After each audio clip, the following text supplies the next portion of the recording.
I now call the April 7th, 2021 Monroe County Board of Zoning Appeals meeting to order. Somebody want to do the roll call, please? Okay. You want me to, Jackie? Go ahead, Larry. Okay, Mary Beth Kasmartek, Here. Vicki Sorensen, Here. Bernie Garitas, Here. and Margaret Clemens is not yet arrived. Okay. And I would note that with 3 members, that's a quorum. However, in order to pass or deny any variance, there would have to be a unanimous vote. So otherwise, it just goes on until we have a quorum, or until we get a majority vote on the decision. Okay. You want to do the introduction of evidence? I request that the following items be introduced into evidence for tonight's meeting. Monroe County Comprehensive Plan is adopted and amended. Monroe County Zoning Ordinance is adopted and amended. Monroe County Subdivision Ordinance is adopted and amended. The Board of Zoning Appeals Rules of Procedure, and the case is advertised and scheduled for hearing on tonight's agenda. I move that these be approved. Second. I think you could just do a voice vote since everybody has to approve it. Aye. Aye. Yes. Okay. The introduction of the evidence is approved. I propose the following changes in the agenda. As Margaret is not here and everything has to be approved by a unanimous vote. Is it possible that we could do the cases that are recommended for approval first? I believe you can move to amend the agenda any way you want to. The only complication is some people may not be online yet because they think their case is going to be on later. That would be the only caution I have in regard to that. What do you guys think, Vicki? Bernie, what do you think about that? I know we have a number of people on, but I don't know if it's everybody that's, I do see different names and things like that. So I don't know if Jackie or Larry can tell us if a majority of the people are already on. Yeah, we can certainly do a quick spot check. I'll also note that we've had a couple other petitions be continued. So different than went out in the packet, the last case, the WIS side yard setback variance to chapter 804 has been continued to next month. If I might offer a suggestion, Mary Beth, Yes. thinking through what Larry said, why don't we just proceed with the agenda as it's printed? And the worst thing that can happen is if we have a vote that's not unanimous one way or the other, regrettably, it just adds to the next agenda, but we can keep moving. Larry, is it possible that if we have a vote that's not unanimous, that we could then I think, and then move it to the end of the agenda this evening? Or yeah, I think you just move to table it pending the arrival of Margaret, and that way, rather than move it to the next meeting, you might be able to resolve it this meeting. Yeah, that's what I was getting at, but can that happen after a vote? The vote will not be conclusive if it's not unanimous, so it's still on the table. Okay, well, then I suggest that we do that. We go ahead and discuss it and vote, and then if it's not unanimous and we've got an opportunity to put it at the end, we do that. Okay. Okay. We can do that. Seems like we would be hearing some of the cases twice that way. All right, then do we have a motion to approve tonight's agenda as is? Move to approve of agenda as is. I second. Yeah, it's approved. And Mary Beth, if I might interrupt, the only reason why I suggested that is that then we may not run the risk of excluding the public from any comments. That's what I was trying to avoid. Yeah, you're correct about that. All right. All right. Do we want to wait to approve the minutes until the end of the meeting? Or you want to go ahead and do those now? Let's do them now. Okay, I move that we approve the minutes from December 2nd. I second. All in favor, say aye. Aye. Aye. All right, that's out of the way. I think we're ready for our first case. And hey, Neil's back with us. The case number 1812-VAR-40. Hey, thanks, Mary Beth. Can everyone see my screen, the PowerPoint? Yes. Yes, ma'am. Yes. Thank you. All right, so this is the Patzner General Contractor Use Variance to Chapter 802. This is a property located at 5605 South Old State Road 37, currently zoned estate residential, and it's 0.68 acres. So just a little bit of history about this case. It started in December 2018 as enforcement.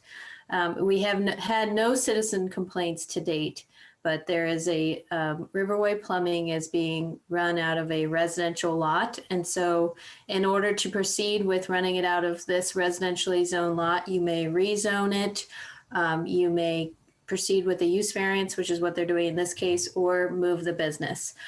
So they're actively moving the business, but this just shows you kind of the timeline. So they've been continued a number of times. And so tonight is one of their continuances to this meeting. So just as a reminder, they are moving the business. The current location of the business is this red triangle here at 5605 South Old State Road 37.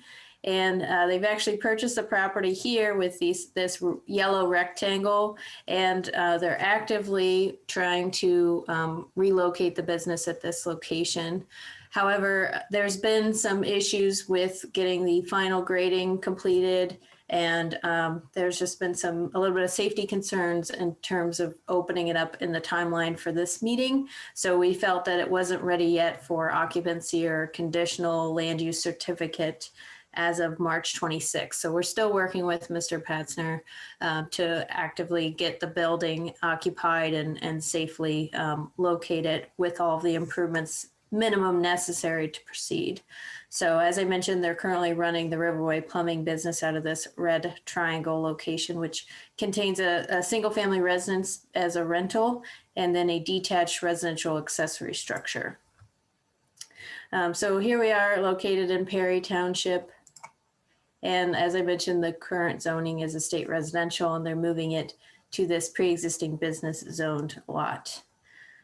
Just some site photos for you here. This pole barn building was constructed in, I believe, around 2016, and it was stated it was only for residential use. But part of the enforcement issue was that they're using it as a business with too many employees to constitute a home-based business, among other things.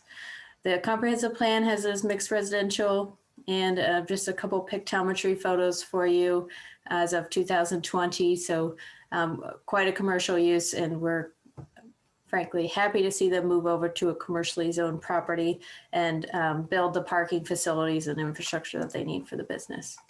So as it relates to this residential property, staff is keeping with the recommendation of denial for the use variance based on findings of fact.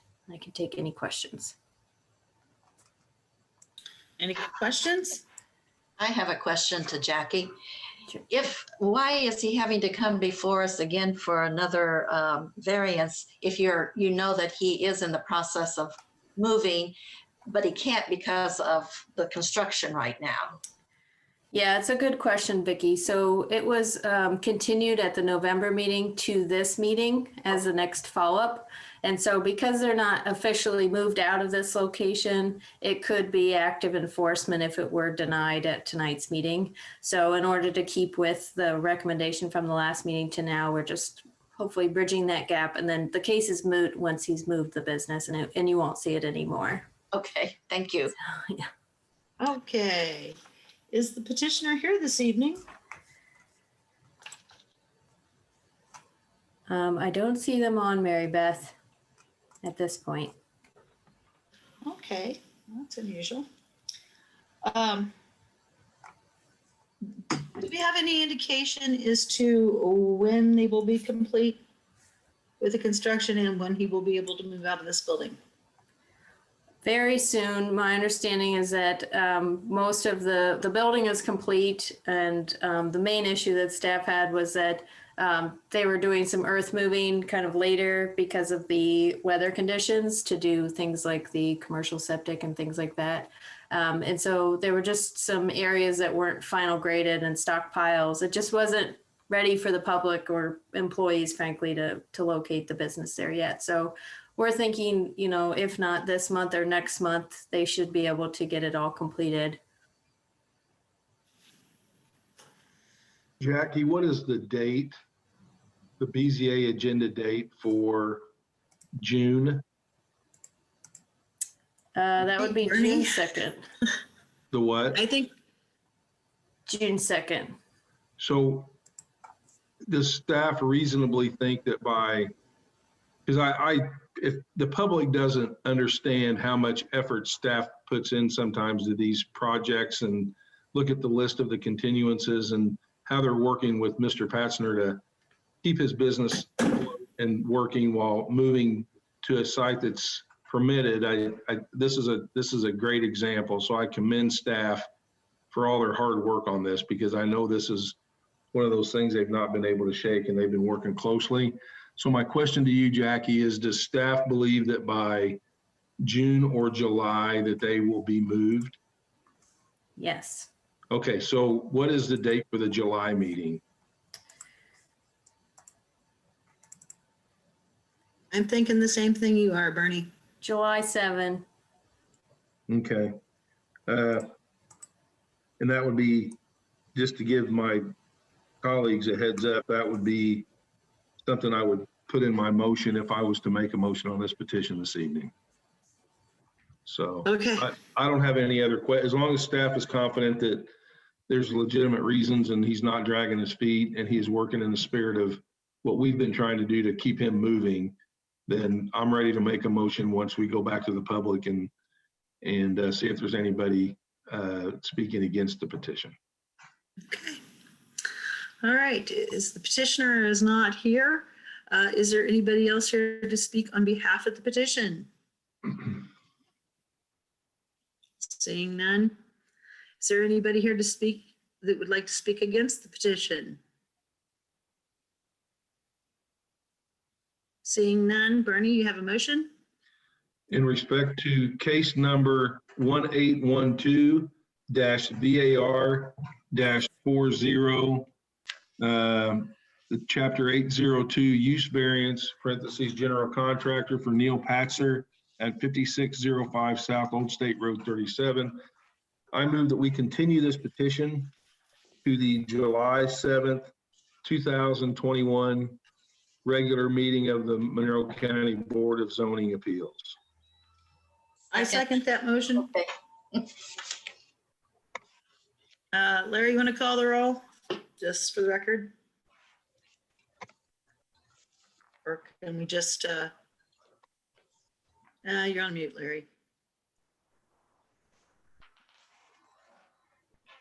Mary Beth Smarchuk, Yes. Vicki Sorensen, Yes. Bernie Giritas. Yes. The motion is approved by a 3-0 vote. All right, continue till July. Next up, we have case number 2102-VAR-10 and 2102-VAR-11. Ann? Thank you, Mary Beth. So this petition is for a minimum lot size and a buildable area variance. The property is located in Perry Township, Section 34. The address is 1680 East Sanders 2nd Avenue.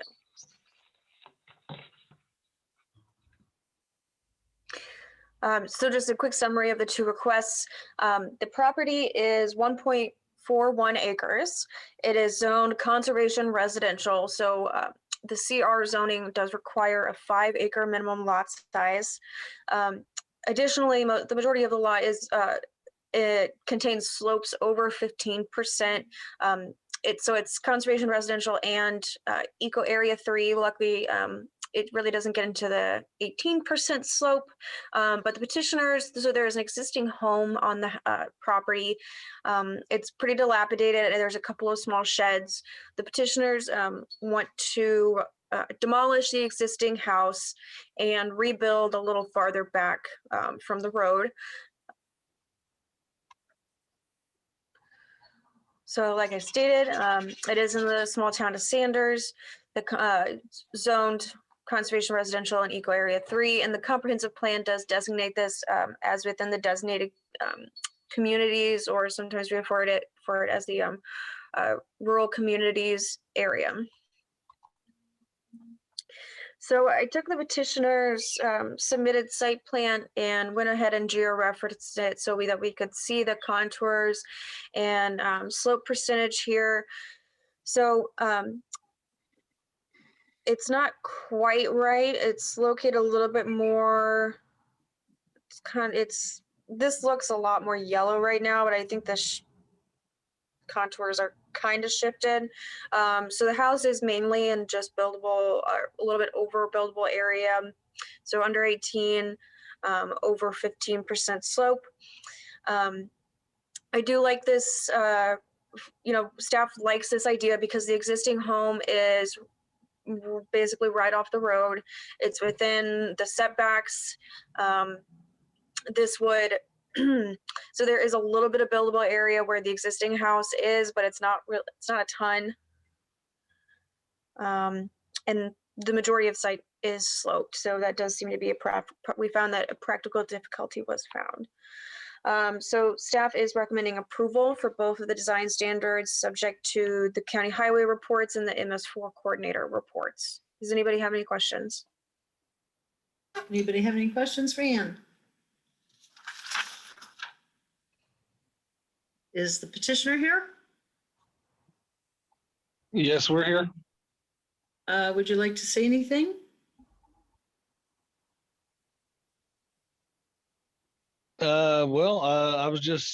We're just really listening. I don't know how all this works out, so we're Okay.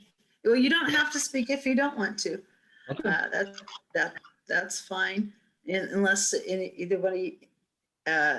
unless the BZA members have a question for the petitioner at all. Any questions for the petitioner, guys? No? Okay. Is there anybody else here that wishes to speak on behalf of this petition? Anybody that wishes to speak against this petition?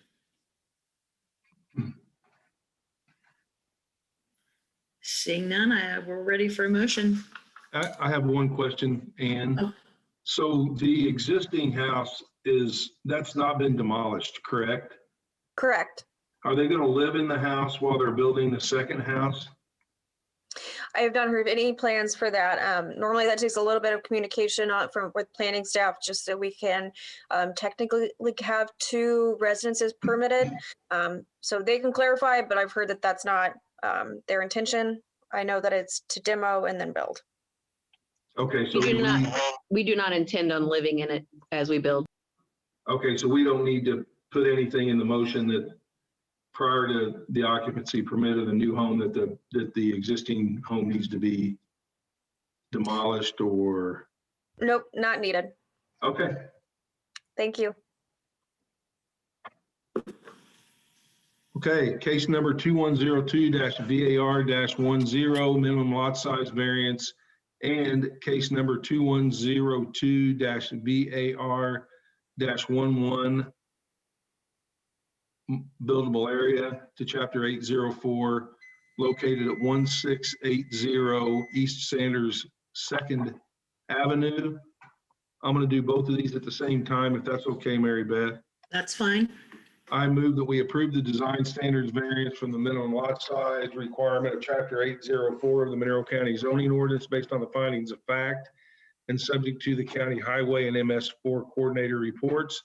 And also that we approve the design standards variance from the buildable area parens 15% slope requirement of Chapter 804 of the Monroe County zoning ordinance based on the findings of fact and subject to the Monroe County Highway Department and MS4 coordinator reports. Second. Call the roll, Larry? Okay, the motion is on variances 2102-ER-10 and 11, the Morris minimum lot size variance to Chapter 804 and the Morris buildable area variance to Chapter 804, respectively, for the property located at 1680 East Sanders Street. A vote to approve is a vote to approve. A yes vote is to approve both variances subject to the conditions in the motion. Vicki Sorensen, Yes. Bertie Veritas, Yes. Mary Beth Smartcheck. Yes. Both variances are approved by a 3-0 margin. Have a good evening. Thank you very much. You. Okay, next up, we have case number 2101-VAR-12. And That's me. And I am going to be a burden here. I need staff help. My PowerPoint presentation won't pull up on my laptop here. So I'm going to need someone to assist and share screen and go through my slides for me. I apologize. Chrome wanted me to do an update and I'm afraid to do that so close to my presentation.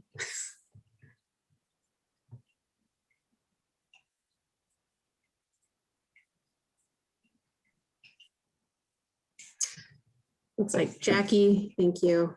All right, so this is Burns front yard setback variance to Chapter 833. It's a 1.11 acre parcel in Bloomington Township, Section 31 at 3519 West Vernal Pike. It's zoned RS 3.5. So there's the location just outside the city of Bloomington. The request is for a design standard variance for front yard setback. The petitioners have a pre-existing non-conforming house right now that encroaches 18 feet into a 65-foot setback along West Vernal Pike. It is currently zoned RS 3.5. Those are the green. We have a little bit of residential that's along West Vernal Pike there, but the majority of this district is quite industrial with a lot of businesses, a lot of trucking around this area. And the comprehensive plan deems it as employment, as is the existing area. And we are seeing growth in this area for employment. These are the site conditions. They do have city water, city sewer runs in front of the house, though they are not hooked up to it. Let's see, West Vernal Pike is a minor collector, has a 40-mile-an-hour speed limit to take note of, and it was improved a few years back as a part of the I-69 improvements around the city of Bloomington and such. And, you know, West Vernal Pike is definitely a connector of the east side of Bloomington to the west side of Bloomington. So it does see a considerable amount of traffic.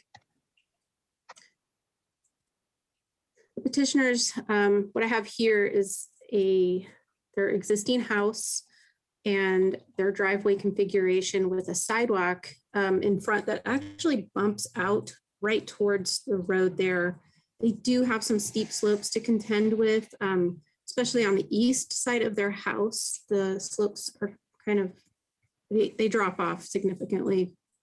That turquoise square represents the footprint that they would like to expand. So currently the house is 1,020 square feet, and the addition would be a 2-story 24 by 30 structure that would give them an additional 1,440 square feet. So that's 140% addition to this house.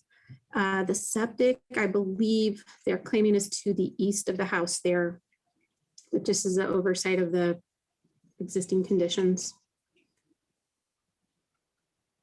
Staff did a study of the other residences that are along West Vernal Pike. They all meet the front setback requirement of 65 feet from the center line of the road. We have just one other one at 56 feet just to the west of the petitioner site, but the petitioners are 47 feet from the center line of the road. And I did include in the packet, and just to the right-hand side there, you'll see a picture in 2010 of what West Vernal Pike looked like and their previous driveway configuration. And now they have this improvement with sidewalks that just comes right up to their house. They took right of way. Chapter 833 is a little bit interesting in that setbacks are from the center line of the road along these minor arterials, which is different than having to be from right of way. So this would be a different story if we were having to measure it from the right of way rather than the center line. The upper picture is facing south, and this gives a good view of their current parking situation right there along West Vernal Pike, 3 lanes with that center turn lane. And then the bottom picture was just sort of a general overview of the area facing north. These are a couple of the site photos I took back in the winter. You can see how the cars, well, one car that's there kind of overhangs into the sidewalk just a bit. There's not much room to turn around. Like there was only one car there at the time. And I'm unsure how many drivers they have currently and how many future drivers they are going to have at this location. But these are both views facing east and west along West Vernal Pike. This is the upper picture is the west side of the house, and the highway department has discussed maybe putting some gravel there to provide some extra turnaround on the west side of the house. And then the lower picture is the east side of the house with that bit of a drop off, and also kind of where I think the septic tank location is, though there is no information on septic at the health department for this property. And then this is the rear of the house where the addition would be added onto. And that addition would, in a sense, be expanding the life, the life of this pre-existing non-conforming structure that's very close to the road. And then petitioner's letter was there. We've got the petitioner's letter to the side, which I hope you had a chance to read, or maybe might do that on the side there, just explaining their situation. They continued because they were trying to gather more information and kind of set the scene for their side of what's happening here. And then we had them resubmit a site plan that demonstrated where, to the best of their knowledge, the septic system and finger system that goes with it. Also the location of the nearest sewer hookup, which is 197 feet away. They were offered to connect to back when that was being installed. They chose not to at the time. And then they're also showing their driveway, that little bit of extra gravel that they're thinking about including to try to make, the parking safer for the site. So the highway department, I mentioned that they, this road was improved. There was a driveway that was installed. They're not changing the use of the property, so they're technically not required to do any driveway improvements here from their ordinance standard. They did say they were okay with that gravel addition on the west side of the house. And then septic and sewer conversations have been a bit. So Randy Raines has retired. He's no longer there, but I did reach out to him and he in turn reached out to the city of Bloomington Utilities and did confirm that sewer was there. There was a connection and they were, offered a connection at that time of installation and they turned it down. He had thought that this might be a good time to require it. Planning staff has also kind of requested some sort of documentation from the health department just to see where they stand on this. I know there's been some turnaround that the health department sometimes is backed up and behind on their caseload. So at this time, we don't have any information. I did reach out to Ryan Casper-Cushman, who is now the wastewater sanitarian section chief. And he did not have any record of septic system on this site. It said it probably predates 1965 when they started keeping records. The house was built sometime in 1930, according to the property report card. So we just don't have a status of how that septic system is working and the exact location of it at the moment. And then the petitioners did supply an estimate of what from one contractor stating what it would cost to connect to the sewer, because it almost looks like it's going to be from the contours, if I recall, it almost goes like that 197 feet goes to the east, slightly downhill. And then from there, I think well, I'm going to just stop there at that point. But this estimate is for $32,000. So this is a tough one. For the 2101-VAR-12 front setback variance of Chapter 833, staff is recommending denial based on the findings of facts, and specifically 3 findings. One of those is that we do feel that by adding to this pre-existing non-conforming structure and expanding its lifespan of that structure, that without relocating the parking area, it would interfere and make more dangerous and difficult and costly the use, installation, and maintenance of existing or planned transportation and utility facilities. Specifically, Chapter 806-4C4 states that all areas devoted to off-street parking shall be designed so that no vehicle is required to back into a street. Off-street parking areas that exclusively serve single-family attached and 2-family dwelling units shall be exempted from this requirement unless direct access to the dwelling unit is provided by an arterial street. And this is a minor arterial street. We do see a lot of semi-truck traffic on this lot or on this road. Also, finding A3, the conclusion is that the approval of variance would alter the character of the property in a manner substantially departing from the characters sought to be achieved and maintained in this relevant zoning. So a couple of things. This is an employment district under the comp plan. We do have that residential use along West Fernal Pike. All those houses meet their setback except for this one and the one directly west, though this one is the one that encroaches the furthest to that street and to the road. And then finally, B2, finding B2 that there are foreseeable detrimental conditions to the use and enjoyment of other properties that would result from adding to the residence on the current location. And this basically goes with that approval of the variance request without requiring a municipal sewer hookup, or if allowed, installation of an approved on-site sewage disposal system poses a threat to public health and may adversely impact adjacent landowners. So this is the recommendation and the findings that staff has at this time. I am welcoming any questions at this point. Are there any questions for staff?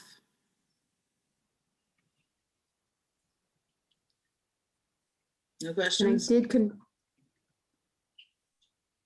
the petitioner here? Yes, we're here. Great. And would you like to speak? Yes, I think so.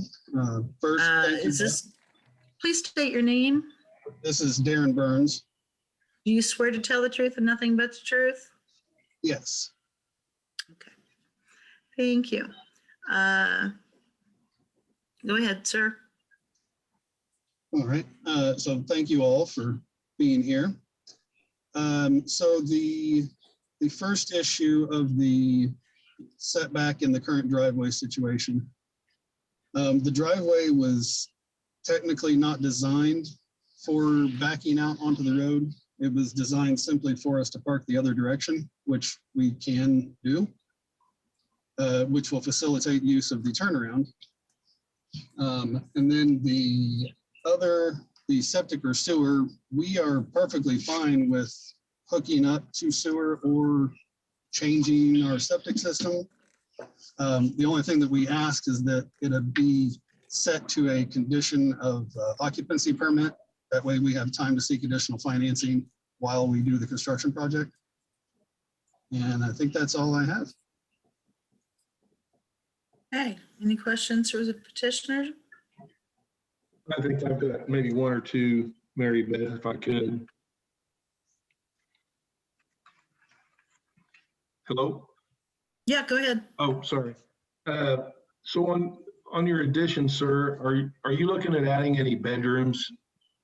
No, sir.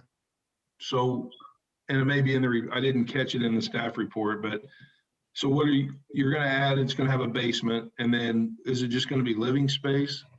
Yes, sir. How many bathrooms do you have in the current house? One.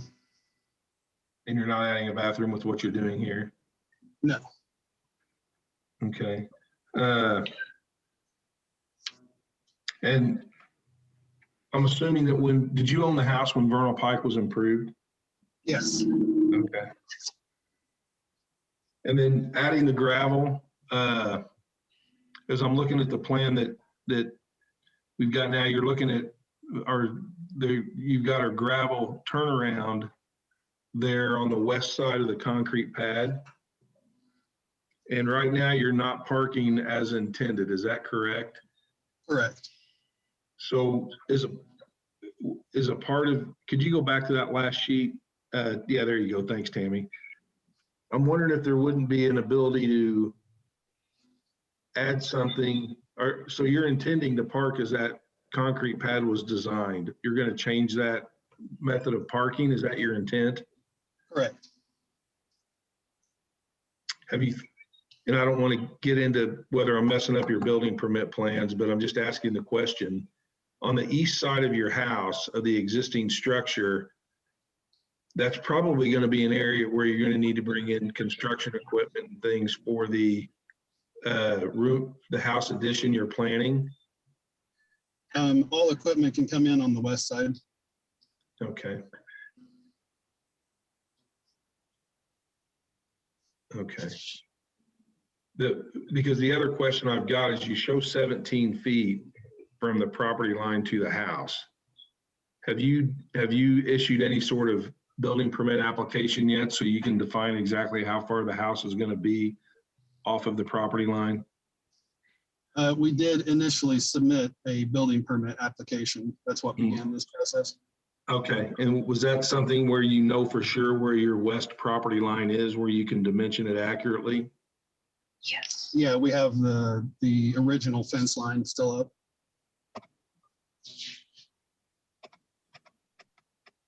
Okay. Yeah, the neighbors are fine with us going over their yard. Don't we have consent? I mean, what I see, I'll just let my colleagues know where I'm thinking on this. I mean, I see practical difficulties, and I've seen this frequently where there's been improvements. And I appreciate your honesty telling us that you aren't using the bump out from Vernal Pike as was originally intended and designed, and that you were the individual that owned the house at the time, and that you're going to start utilizing that. But I think that the practical difficulties here are the improvements of Vernal Pike to a large extent. And I don't know that since this is the same house and the same owner, you know, because Vernal Pike changed, I just would like to have a good way to rectify backing out onto Vernal Pike that's more than just we won't pull in like we're doing now. And then, because really the septic system doesn't bother me at all, other than the fact I think as a part of the site plan approval, don't they have to do an inspection on that, Tammy? Not for this one, because they are not claiming adding bedrooms or bathrooms, although after speaking with Ryan, you know, he felt it was pretty appropriate to maybe be reviewing the septic system. Well, I'm not asking that. I'm just asking about the repair, and then they can decide based on the condition of the septic. You see what I'm saying? Tammy, could you pull up the proposed conditions that we prepared in case if they wanted to approve? Or can you? Jackie can. Okay. I think it's Jackie sharing screen. Sorry. I'm inclined to see the practical difficulties, easy for me to say, here on this petition, and I can tell by Tammy's presentation that she sees some difficulty here too. But I don't like the existing conditions not using the driveway in the manner to which it was designed with vernal Pike's improvements. And not adding any bathrooms doesn't necessarily burden the septic supposedly over what it is, but without a repair permit to identify if there's a problem, I don't want to make that a condition where they have to hook onto sewer, because I don't have information saying that there's a problem with what they have. But the petitioner has stated that they're willing to hook on, which I think is a great idea personally. So that may be a moot point.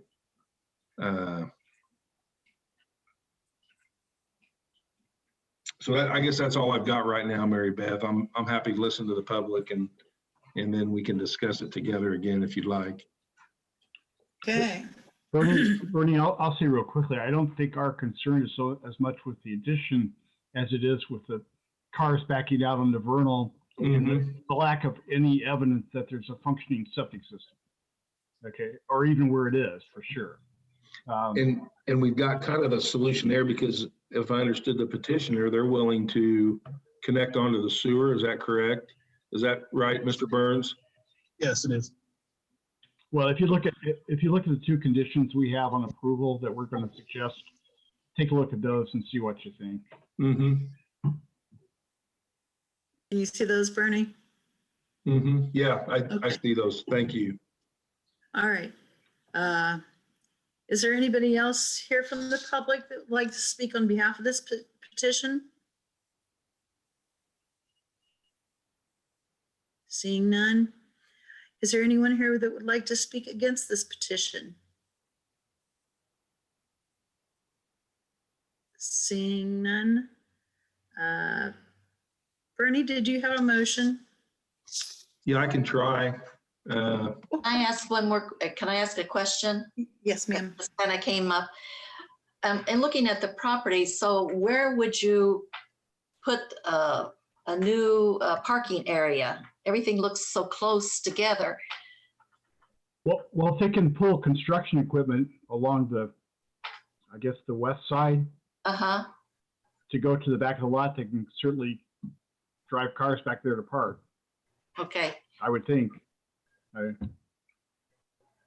Well, I might have a fix for that too. Okay. All right. Go for it, Bernie. Okay. In the matter of case number 2101-VAR-12, this is a design standards variance from chapter 833 front yard setback located at 3519 West Vernal Pike. I move that we approve the design standards variance based on the findings of fact and subject to the MS4 and the Monroe County Highway Department with the following conditions. One, that the petitioner connect to the municipal sewer system.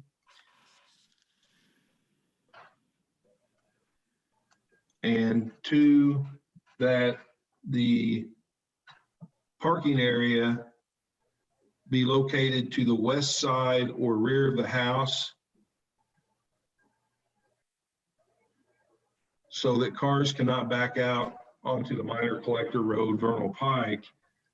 I would also add another condition that the building department receive a site plan that's been laid out by a licensed land surveyor to make sure that the position of the home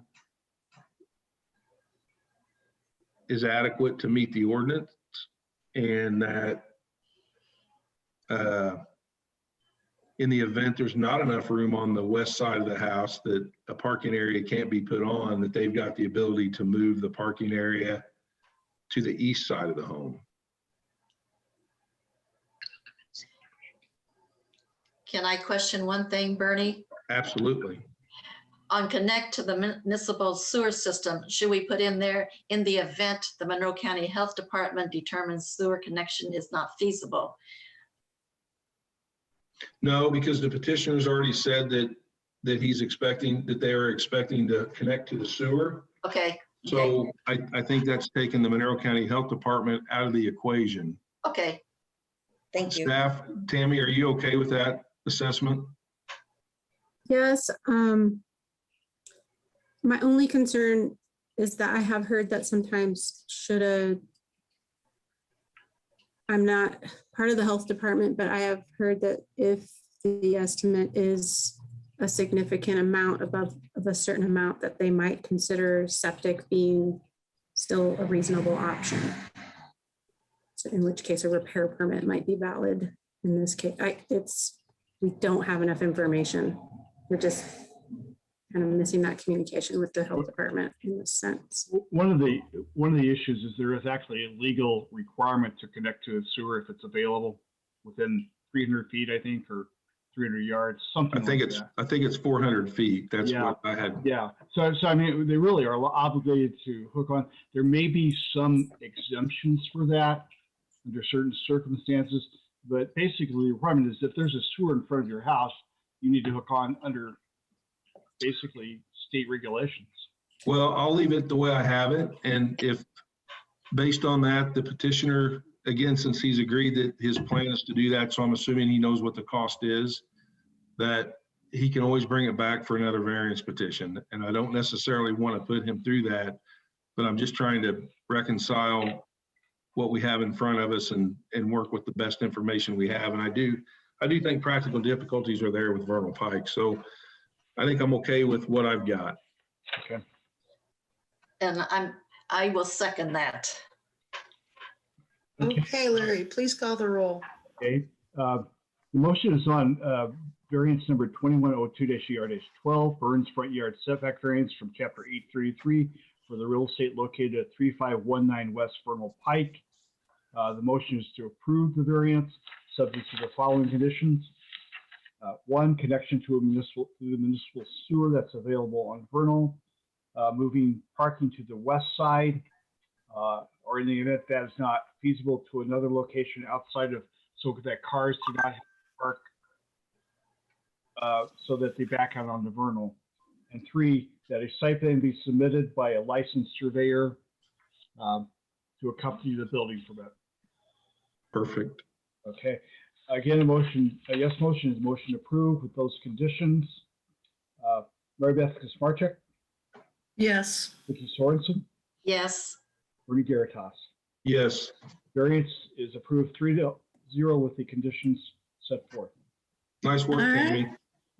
Have a good evening. Thank you very much. You're very welcome. Next up, we have case number VAR-21-16. Drew?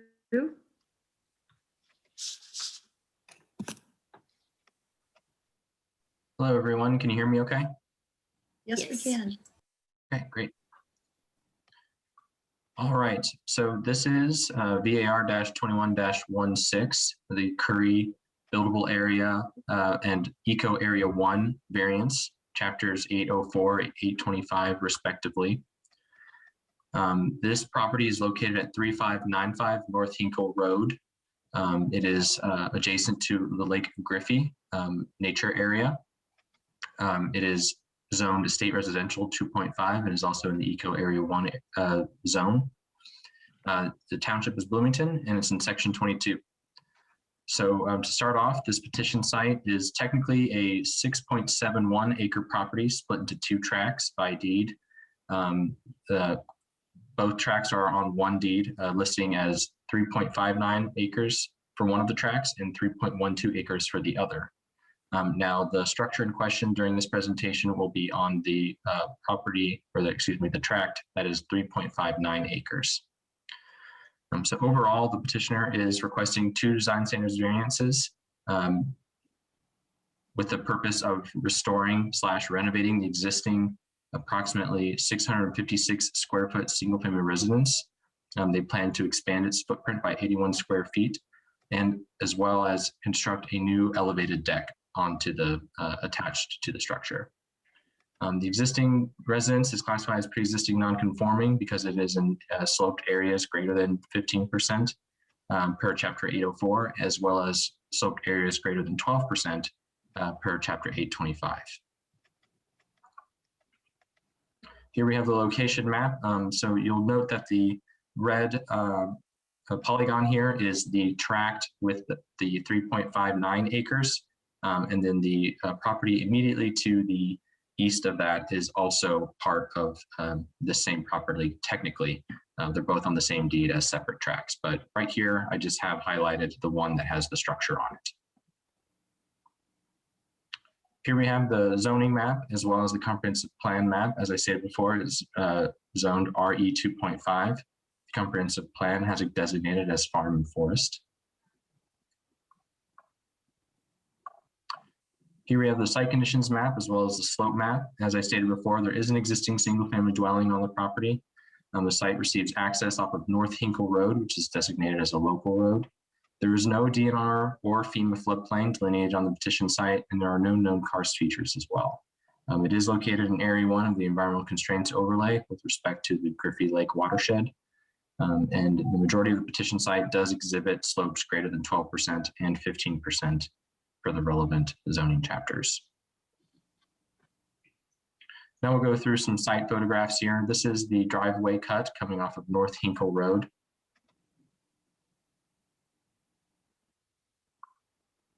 And here we are, some more site photographs coming up the driveway to the home that is currently on the property. So now the next few photographs will be going around the home, looking at the sloped areas as well as the existing deck that they have and getting an idea of what the structure looks like as it stands currently.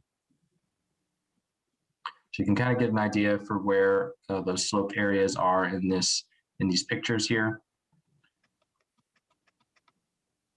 And then in that top left photograph here of the trees, you can slightly see Lake Griffey there in the background. So it is above Lake Griffey. It has a little bit of a view of the lake here. Here we have the petitioner's letter to the Board of Zoning Appeals stating their intention to do the renovation and expansion of the property. They want to renovate it so that it's a more livable space as well as make it a forever home. As they have stated in conversation, it's currently not very livable. And it needs desperate need of some renovations to become a place where they can stay year round. All right, here we have some exhibits that are also included in the staff packet. So this one shows the tract 1 and tract 2 respectively for this particular property. You'll see in tract 1 is where the existing home site is. The driveway that comes up through here off of North Hinkle Road. And then there's this rectangle here that shows a detailed survey map, which will be on the next few pages. So this one is a little bit more detail, showing some of the sloped contours as well as their plans to expand the existing structure with that 81 square feet of addition, as well as the pylons that they are planning on using in order to construct the new elevated deck areas for this structure. Now, we did receive some remonstrance. I believe that there are some members of the public on the call tonight that would like to speak in regards to this petition. Specifically for this one, we received this afternoon. Mr. Richard Martin provided some information that he felt was important to discuss for this particular petition. And you can see that here in the red text that he has added to the staff findings of the petition. I have a full list of the other findings that he felt needed to be amended to the staff report. We can go over those if we would like to, but those there were just a summary of what they felt like should be done for the property with respect to staff's recommendation, as well as the variances themselves. So here we have the staff recommended motion. Staff recommends approval of both of the design standards variances from the buildable area 15% slope requirement of Chapter 804 and the Eco 1 12% land disturbance restriction of Chapter 825 of the Monroe County Zoning Ordinance, based on the findings of fact and subject to the following conditions. Number 1, approval of a building permit by the Monroe County Building Department. And number 2, proof of compliance with state and Monroe County requirements for domestic water supply and on-site sewage disposal. That last one is in respect to conversations I've had with the petitioners regarding the need to have a water line run to the home site, as well as figuring out what they're going to be doing with regards to septic and those sorts of things. So now I will ask if anyone has any questions. Yep. Any questions for Drew? There is an on-site septic disposal system on the property. Is that correct? I believe that there is a former site. I'm not sure if it's operation. Need to look back at the plat here. So I thought something was highlighted in the. So the added construction is just going to be the wood deck, and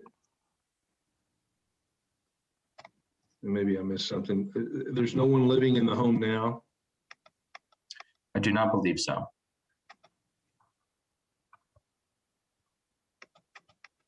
Again, the petitioner is on the call this evening, so we can direct some questions to them as well for a more specific answer.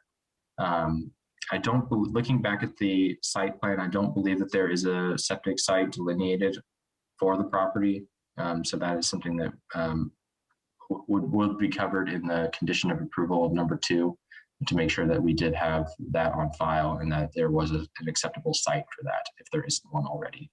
Okay, I can hold off then, Drew. I'm fine, Mary Beth. Okay, is the petitioner here? Would they like to speak? Yes. Yes, we're here. Okay, who's going first? This is Dimitri Vitsa. I'm married Sir, to do you Antonio. swear to tell the truth and nothing but the truth? I do. All right, continue. Do you want to swear Antonia in too? Because I think she's going to talk as well. I'll probably chime in. Okay, I swear to tell the truth. okay, state your name then. Okay. Okay, My name is Antonia Curry, and I swear to tell the truth. all right, thank you so much. Yeah. All right. Thank you for taking the time to consider this variance. I think that we probably do have some updates, but thank you, Mr. Myers, for a very thorough report. And I guess I just want to start off that we're aware and have studied the Monroe County Comprehensive Plan, and we are trying to move forward in the spirit of that plan with a plan that's low impact, has a small footprint. And this is Antonia's first home of her memory. As a child, her parents built this house in the early 70s, and it's the first home she remembers ever living in.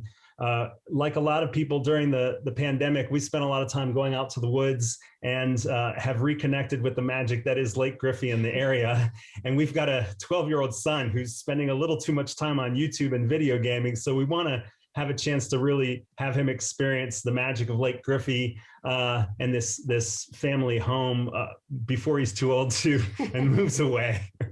So a couple of, I think there were some questions just now that were asked. There is currently somebody living there. There is a septic system, and the septic system is in use and, as far as we know, working. Our plan is to put a new septic system in, and we would, of course, get a permit to do so. And we think the environmental impact of a new septic system will be great within the watershed area. The current resident is a tenant, and the tenant's aware that we're going to convert this back to a family use home. And this is also not a forever home. This is a small weekend retreat.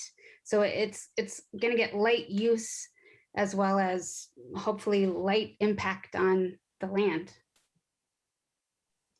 Other than that, thanks for your consideration. We'll be glad to answer any questions that came up. You have any questions, Bernie? No, I think they did a marvelous job answering my questions. Thank you. Okay, no questions. All right, is there anybody here who would like to speak on behalf of this petition?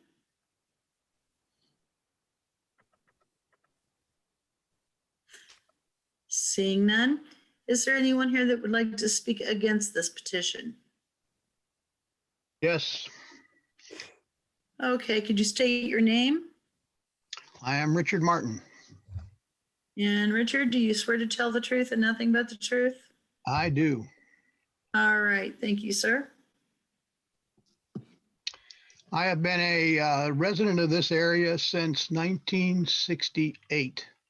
Actually, there before this petition structure was built, and I live just up the road at the present time. I wanted to call your attention to a couple of things that I think are problems with the property now that need to get corrected as we move forward, and some findings of fact that I think are important that are missing from your report. As you are aware, Griffey Lake is a recreational area that's owned by the city of Bloomington, and over the years, many years ago, had intense use. The city started to take better control of it because of the abuse of it, and now we're seeing intense use coming in again. And what I've done is to add to the findings those things that I thought were important to be considered as part of the facts of this case. There are more difficulties than the ones that have been talked about before.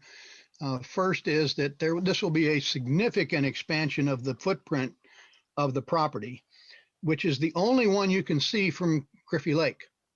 So it's very unique in that respect. And its visual intrusion into that scenic value of the lake will be considerable, given that it's going to go from about 337 square feet footprint to almost 800 square feet of footprint. For that, with the clearing of trees that's going to occur in the yard area, as indicated on that site plan, would make the property stand out even more than it does already. It's often hidden by the foliage, but as they remove foliage and increase the size of the property, it will intrude much more into the visual perspective of the lake, which many people find one of its most desirable features. There has been somebody living there for over 40 years. Certainly the property can be repaired and continue in use in its present form. It does not need to be expanded. It doesn't need to have a 28 by 16 foot deck put on the front of it to be used. The only practical difficulties here are those that are being presented by the petitioner because they want to expand the property. The petitioner also has options to reconfigure the two tracts that are in that deed to put more buildable area onto this particular tract and utilize that area as well. They've chosen not to. So the difficulties that have been identified are in large part created by the actions of the petitioner rather than the particular landform in which the building is now sited, because it's been in use for 40 years. So it's there, and it has been practically used for that period of time. You can see in red all of the other things that I think should be added. As part of this, I think in both cases, both of these petitions have essentially the same findings, and I've added the same aspects to each one of them.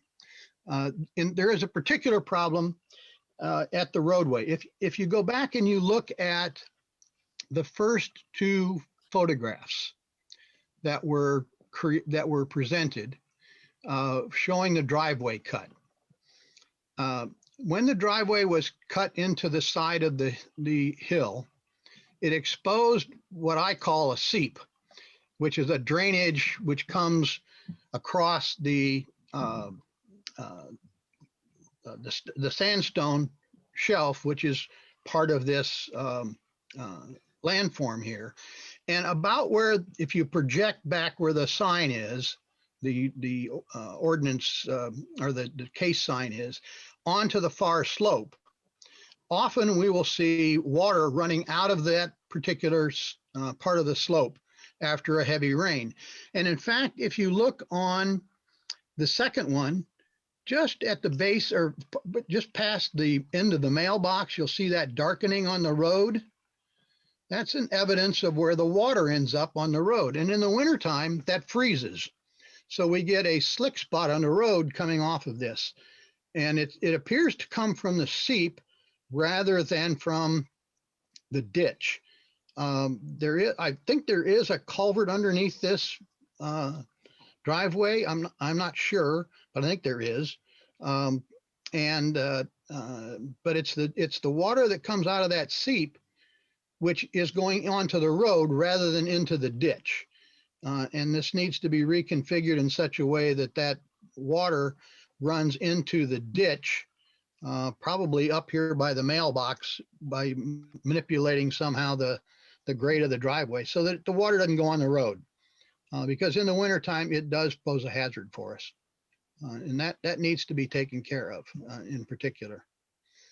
I think there are so many options for the use of this property without expanding that particular building and its intrusion into the scenic view of the lake, that I think this should not be approved. Removing those trees is going to increase the erosion. There is no provision in here for something like a rain garden to deal with the added runoff you're going to get. When you remove the trees, you're going to get more runoff. There is nothing in the petition that talks about how you're going to mitigate that extra runoff. The Plan Commission and BZA have in the past required things like rain gardens at the edge of the cleared area to mitigate any runoff potential. I think there are just a lot of things that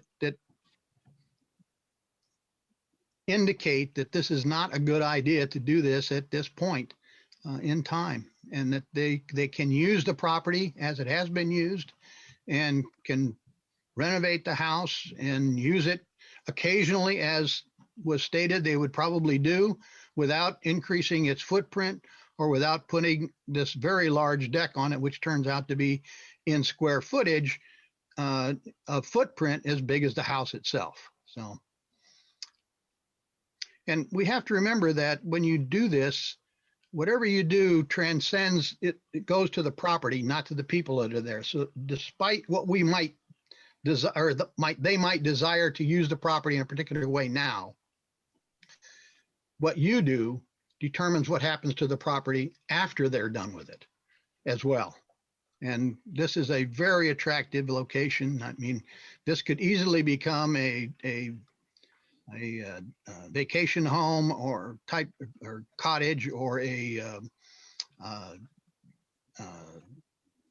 weekend rental for IU football fans. I mean, there are all kinds of things that could happen with this particular piece of property. And I think that we need to be very cautious about how we treat the Lake Monroe, Griffey watershed at this point in time. It has seen so much abuse in the past that this is one of the spots where it's still fairly nice. It is very heavily used, and we don't need to have more intense uses in it than we've got already.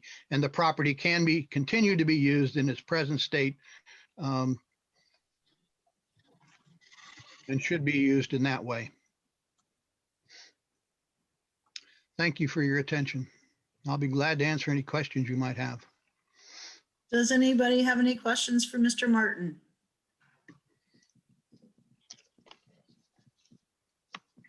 No questions for Mr. Martin? Okay. Would anybody else like to speak against this petition?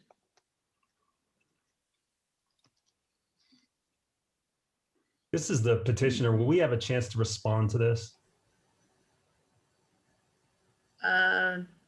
Or just to clarify some things that he's made assumptions of, and we could tell you our intentions. I'm okay with it. Okay, go ahead. Okay, there was a couple of things that Mr. Martin said. One of which is that the property can be repaired, and I should have taken some photos, but the property really can't be repaired. It was built by, possibly Richard was part of the building crew, my parents about 50 years ago, and a whole bunch of their hippie friends, and probably a whole bunch of beer. And they built it out of reused things. My mom is actually here, so she could probably speak more clearly to the structural integrity of the cabin, but it really truly is one step up from camping. The man that lives there now, Alan, there's literally snakes that live inside the building. He's coexists with the animals. They live inside the building. So beside the fact that structurally it was not built to withstand 50 years of use, it's been in a state of coexistence with nature for maybe the past 20 years. So it is truly not functionally able to be renewed. It's had its lifespan. So that's just one thing I kind of want to clarify, and I really do wish I had some interior pictures. But the other thing that I wanted to say is about the trees. We have no intention of clearing the trees. I have zero interest in the lake view. That's not at all my jam. What we want is to be invisible as much as possible. There's 3 trees, 2 of which are actually literally touching the cabin right now. So even if we didn't do this project, we would have to at least cut down those 2 trees because it's dangerous for the person that lives there. And then there's another third one on the back that isn't actually touching, but is close enough that it also is creating a dangerous situation. So yeah, that one. So if any, I mean, it's just by pure luck that no giant limb has crashed through the roof, which I don't think you can see, but it's metal, it's rusty metal. So in terms of clear cutting trees or chopping down a whole bunch of trees to get a view, or that is absolutely not what we want or hope for in the least. And also it's not a significant expansion. We're asking for 81 square feet to put a staircase. The staircase that's in there now is basically like almost a ladder. And when I lived there as a child, I fell down it multiple times. I broke my collarbone, I broke my elbow. So just functionally, we need some kind of staircase. And so the 81 square feet is just a tiny amount of footprint to add to what's already a tiny little house. So functionally, it's absolutely not a forever home. It's not, we're not going to have frat parties there. It's truly a tiny little place for us to go and be in the woods.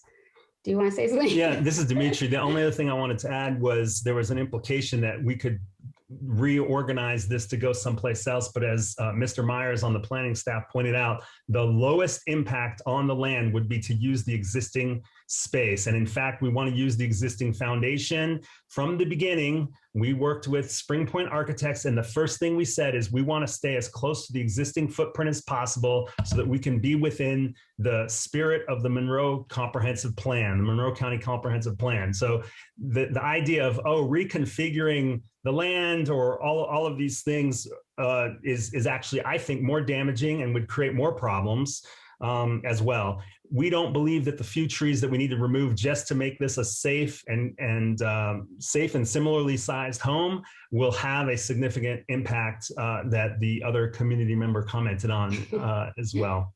Right. I don't know. You feel free to ask us some questions too. Okay. Anybody have any questions for the petitioner? I have a question. Have you ever consulted with the county highway department on the water that's flowing across, that if some kind of drainage ditch can be put in that's part of county's problem and part of your problem? Right. I have spoken with Ben Ayers multiple times. And so he's very familiar with this process that we're going through. And he has not mentioned drainage issues. So This is the first we've Yeah, heard of this is it. the first we heard of it. And, you know, I'm not sure it's necessarily something that's solely happening on this one driveway in all of Monroe County, but, you know, I get that maybe it's happening with ours and that we could figure out how to make it not a unsafe driveway. We're not going to want ice or gravel or whatever's happening, according to Mr. Martin, at the end of our driveway. We have to pull out there. We want it to be safe too. So look, if something's going on, that's a separate conversation about whether we can get a zoning variance. We'll take care of it. I mean, you know, we've got kids. It's not an easy road to pull out onto, but we've done it, you know, for decades at this point. And so of course, we'll address anything like any good citizen would. Thank you. Thank you. All right. Is there anyone else here that would like to speak against this petition? Seeing none, does anybody have a motion ready? I've got a quick question there again for Drew. Okay. Drew, refresh my memory on the highway department's recommendation for the petition. 1 second, let me pull that up in my Thank email you. here. I couldn't get it without messing up my screen. I tried. Thank you.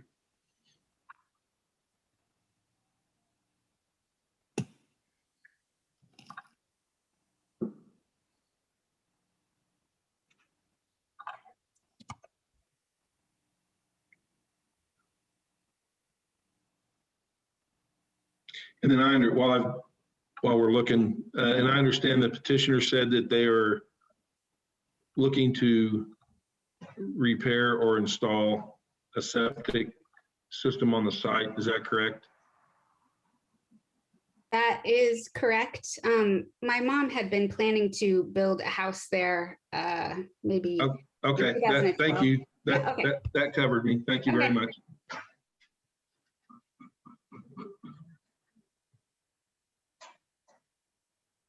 I haven't found it yet. I'm still looking. Sorry about this. I don't remember any rigid commitments from the highway department. That's what I wanted to confirm. Okay.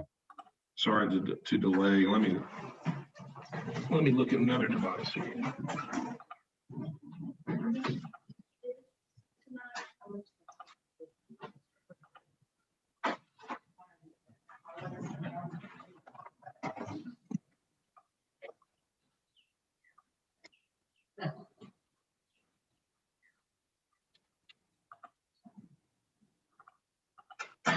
I don't know that we typically get a report from Ben for BZA. Okay. Yeah, that's what I'm starting to wonder is why I can't seem to locate it in my email. That's probably why I couldn't find it. Okay.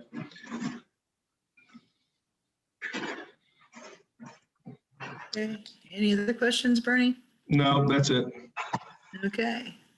Vicki, anybody want to make a motion? I can. Go for it.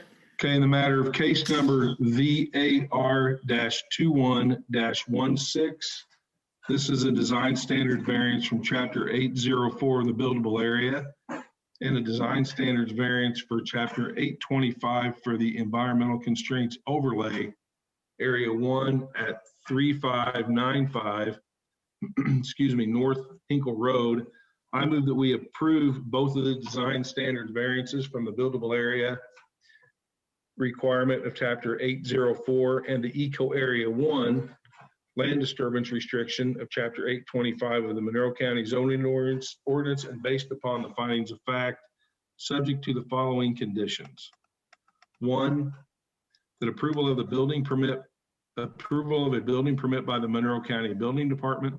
2, proof of compliance with state and Monroe County requirements for domestic water supply and on-site sewage disposal. And I'll add the third one, that the highway department inspect the driveway and note the necessity of a driveway culvert being installed under the driveway at its intersection with Hinkle Road.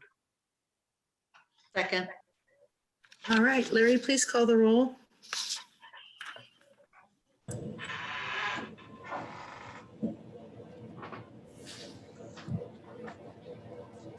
Larry? I'm sorry, my mouse was not finding my mute button. Got it.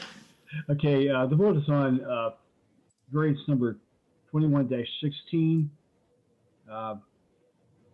Curry buildable area slope variance from chapter 804 and Curry Eco Area 1 variance from chapter 825 for the property located at 3595 North Hinkle Road. The motion is to approve both variances based upon the design standards. Both variances based upon the findings of fact and subject to the following conditions: approval of building permit by the Monroe County Building Department.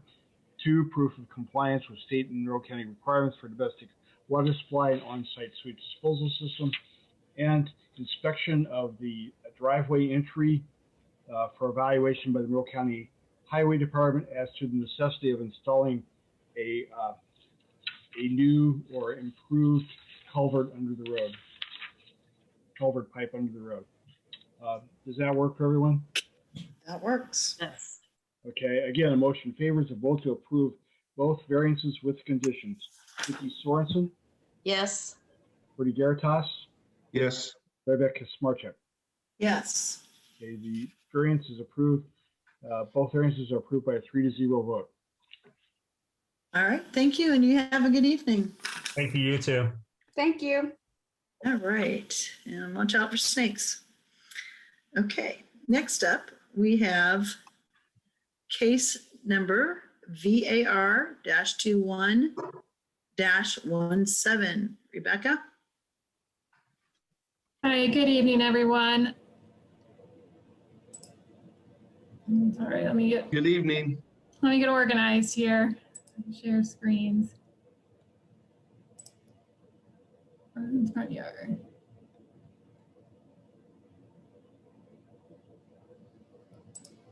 Okay, here we go. So this is variance 21-17.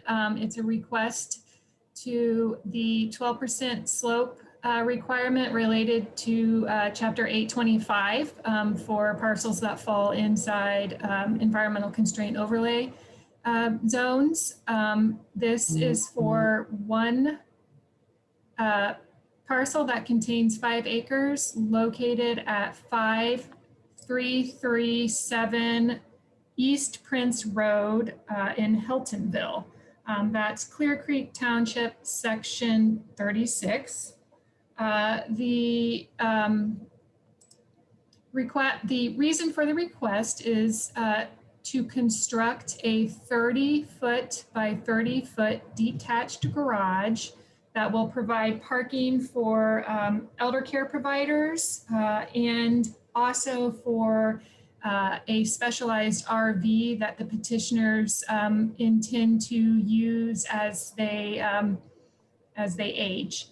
And the request for a variance is necessary because a portion of the proposed garage will be built on slopes greater than 12%.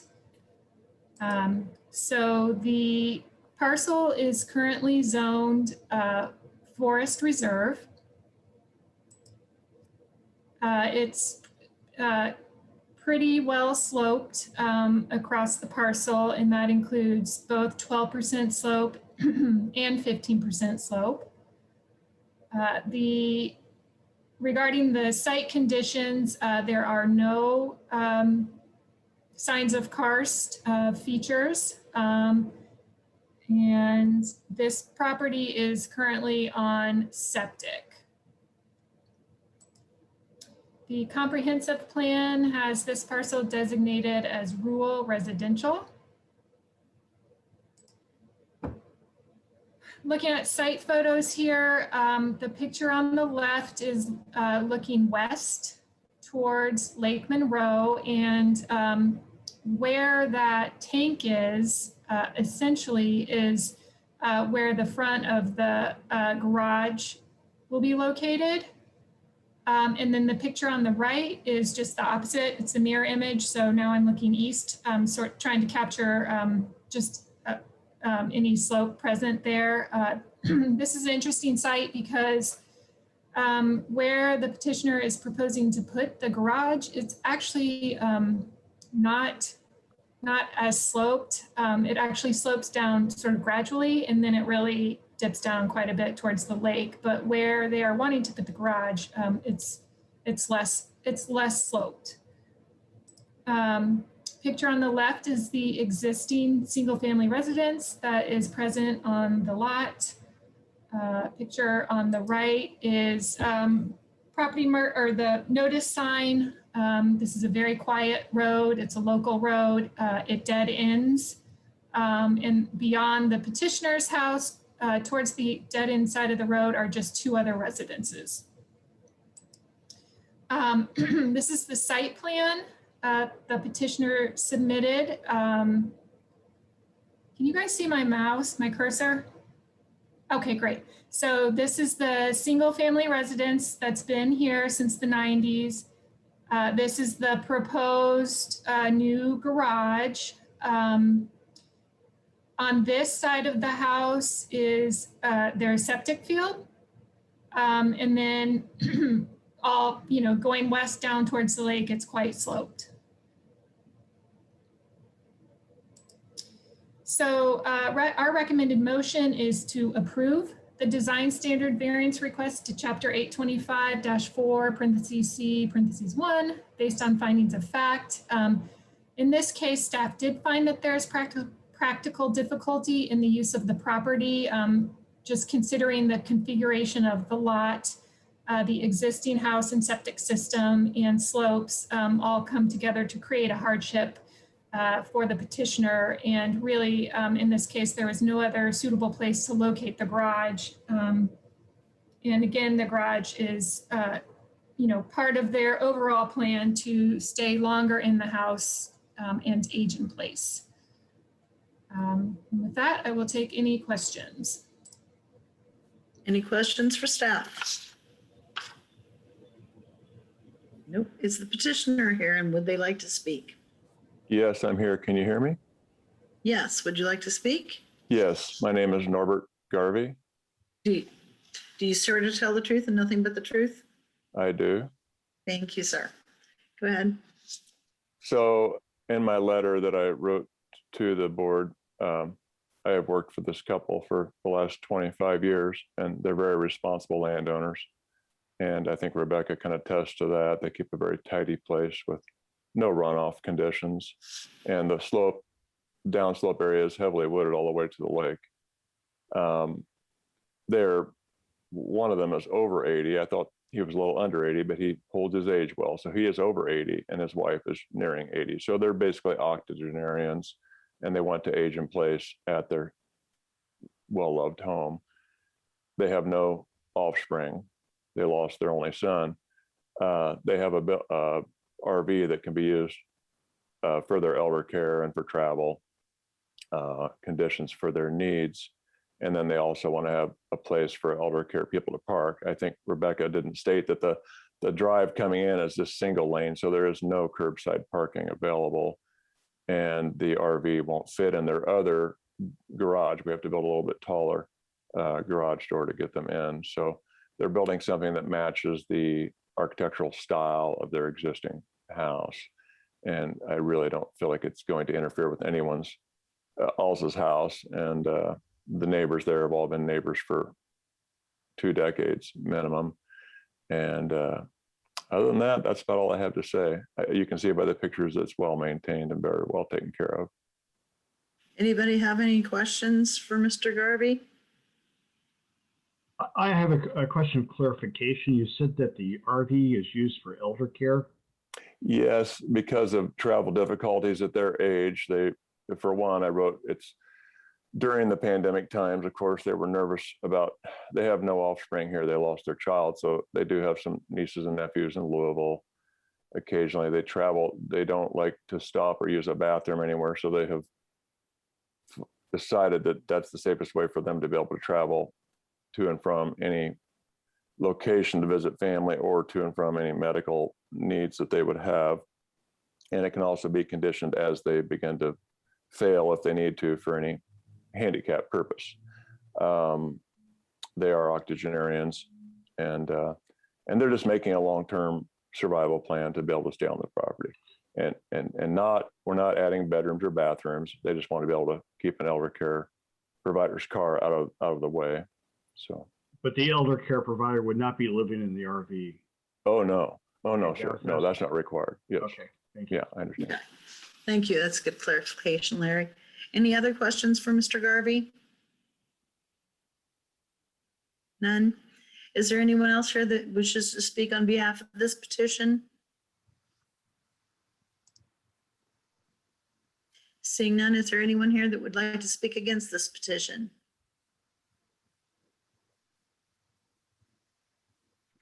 Seeing none, is there a motion? I can make a motion. Go ahead, Vicki. Okay, on case number VAR-21-17, Design Standards Variance, Chapter 825-4C1 at 5337 East Prince Road, Heltonville, Indiana. I move to approve the Design Standards Variance to Chapter 825-4C1 based on the findings of fact. I second that. Call the roll, please, Larry. Okay, the vote is on variance 21-17. The Patrick and Eileen Adams variance request from the development standards for Eco Area 1 under Chapter 825 in regard to 12% slope. Again, a motion to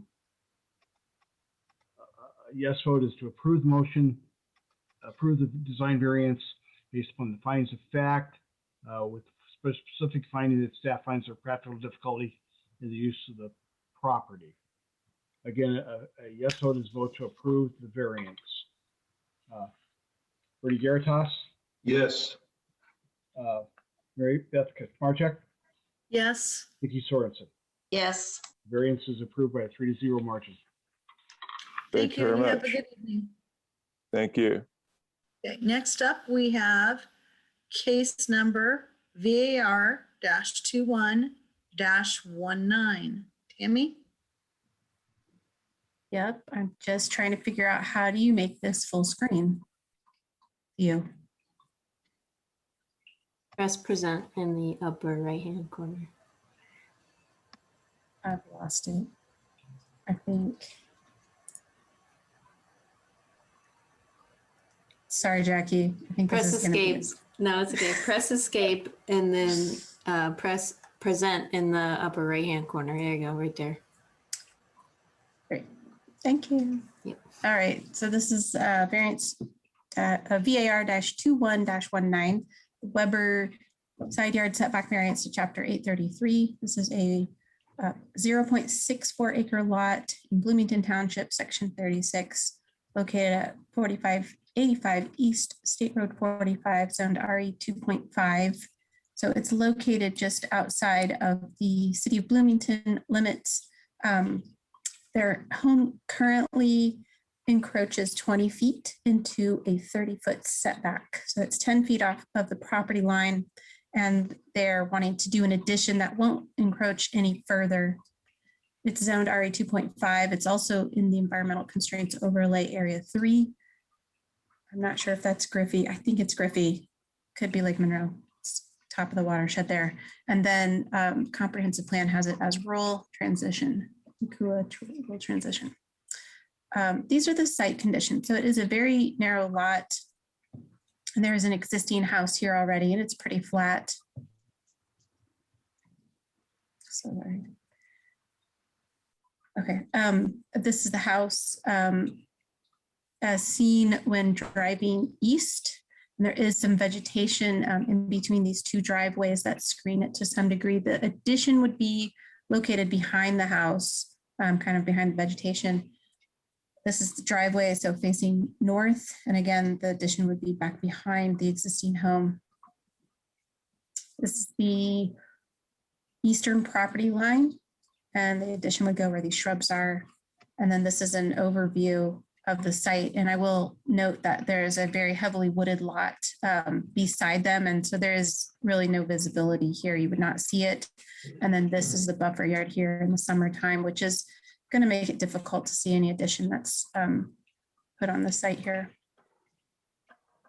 So this is the petitioner's site plan on the left, and this is the existing home here showing really it's almost entirely in a side setback. For this RE 2.5 zone, it's a 30-foot setback from both sides.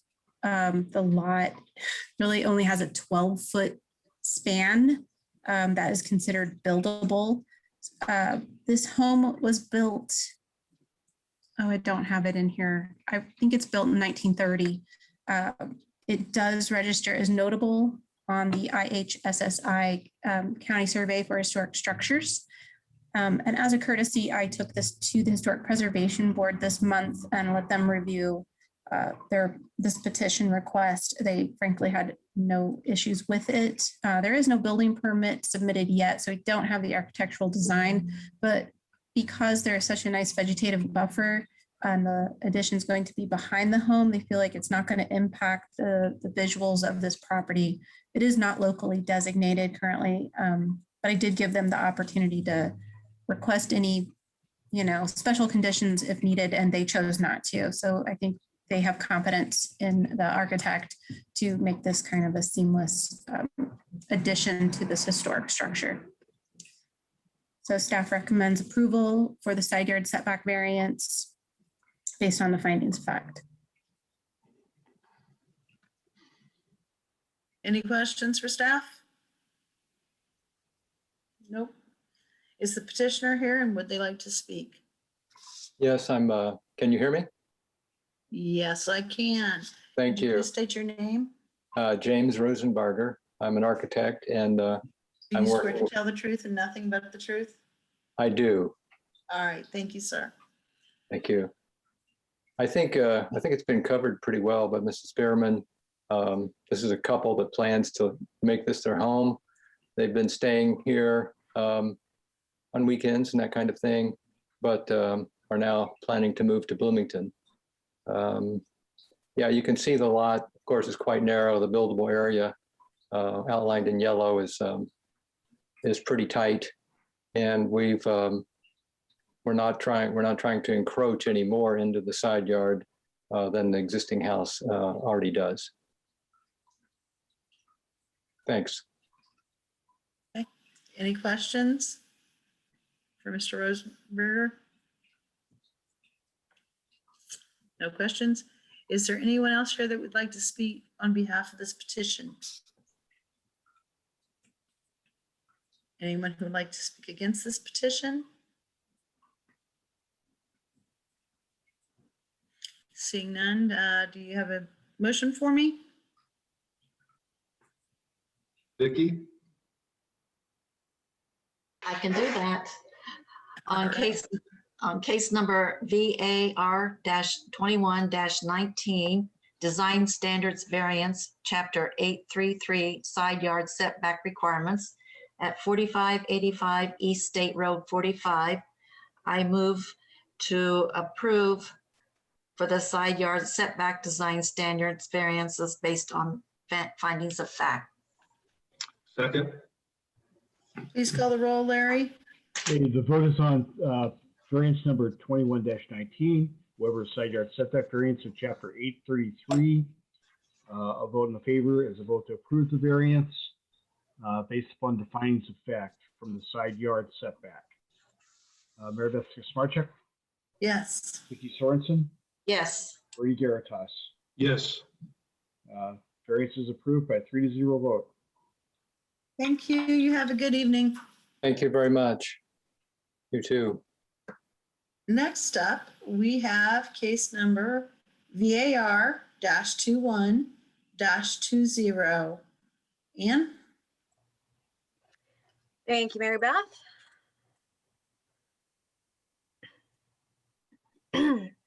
Okay. So this variance request encompasses 3 different requests from Chapter 804. They are for a minimum lot size variance, a front yard setback variance, and a buildable area variance. So this property is located at 9155 East South Shore Drive in Section 35 of Benton North Township. because there are 3 variances and they're kind of stacked, they have a specific, they all have a little bit of a nuance. So I'm going to talk about the specific requests for each variance here, and then I will come back again and talk about the 3 different variances and what it would take for approval, denial, that kind of thing, because some of them are hooked together. So the first variance is the front yard setback. So the petitioner is requesting a proposed 10-foot setback out of a front yard setback that is 25 feet. So this property is located in between East South Shore Drive on the south side and Lake Lemon to the north. The property is was determined as being a through lot, which I do have the definition here on the page, which is a lot having frontage on 2 parallel or approximately parallel streets. A through lot has a front yard on each abutting street, watercourse, or lake. So in this scenario, it would have a front yard from South Shore Drive and a front yard from Lake Lemon. The second variance request is buildable area. So the petitioner is proposing construction within FEMA floodplain. As a note, which this is something I did not quite realize, but I went ahead and it was clarified by the floodplain administrator earlier today, is that although the site plan shows FEMA flood zone, which I have outlined in a light blue on their site plan on the right, that is really just the FEMA outline is for basically insurance. What we look at from within the county is a contour line, which is 635.1. So it's not exactly that shape when it comes to floodplain and administering a possible floodplain development permit. So just as a note, 635 is marked. You can see it just kind of on the left of that light blue line on the site plan. And then the third variance is minimum lot size. So the property is zoned suburban residential and it requires a 1 acre minimum lot size.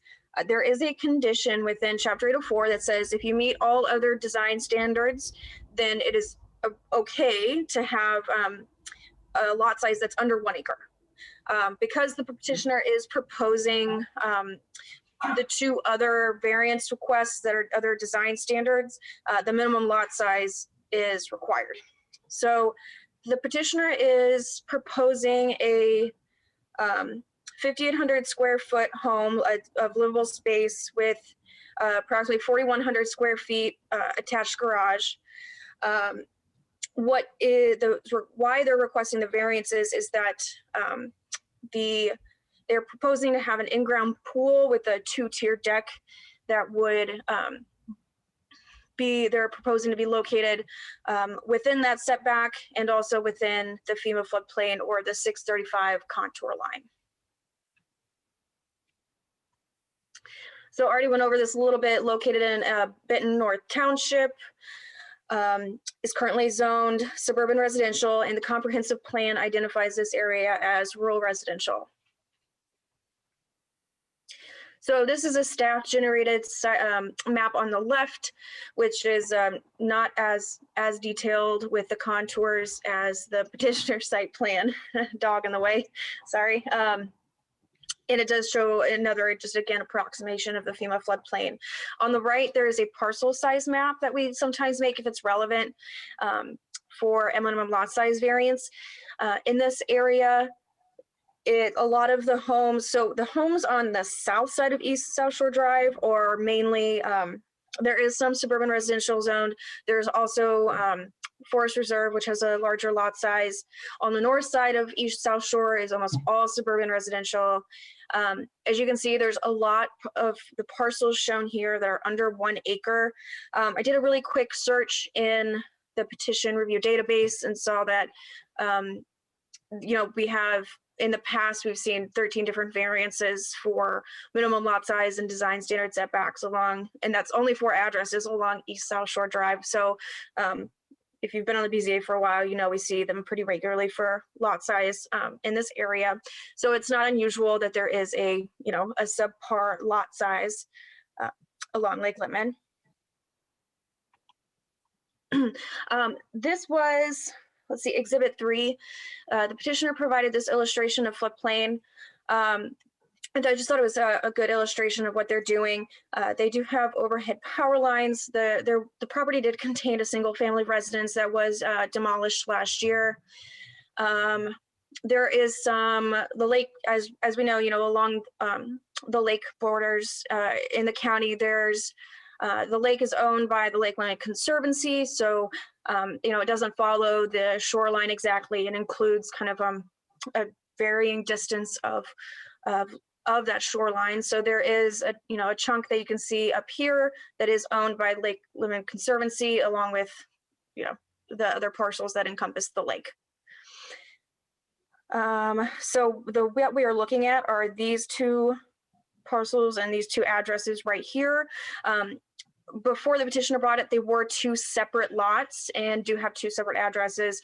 The petitioner has taken steps to combine the two properties for planning and zoning purposes. We did notice a little late that the combination, just due to a technical error, it didn't include the language that's required for combining planning and zoning.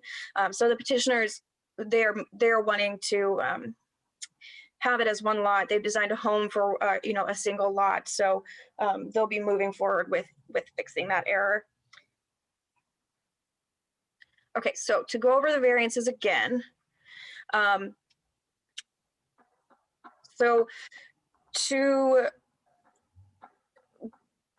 approve either the front yard setback or the buildable area, the minimum lot size variance has to be approved. If the front yard or the buildable are not approved, minimum lot size is basically null because there's no design standard being requested, so they fit under that condition again. So just have that in your back of the mind. A or B has to include C.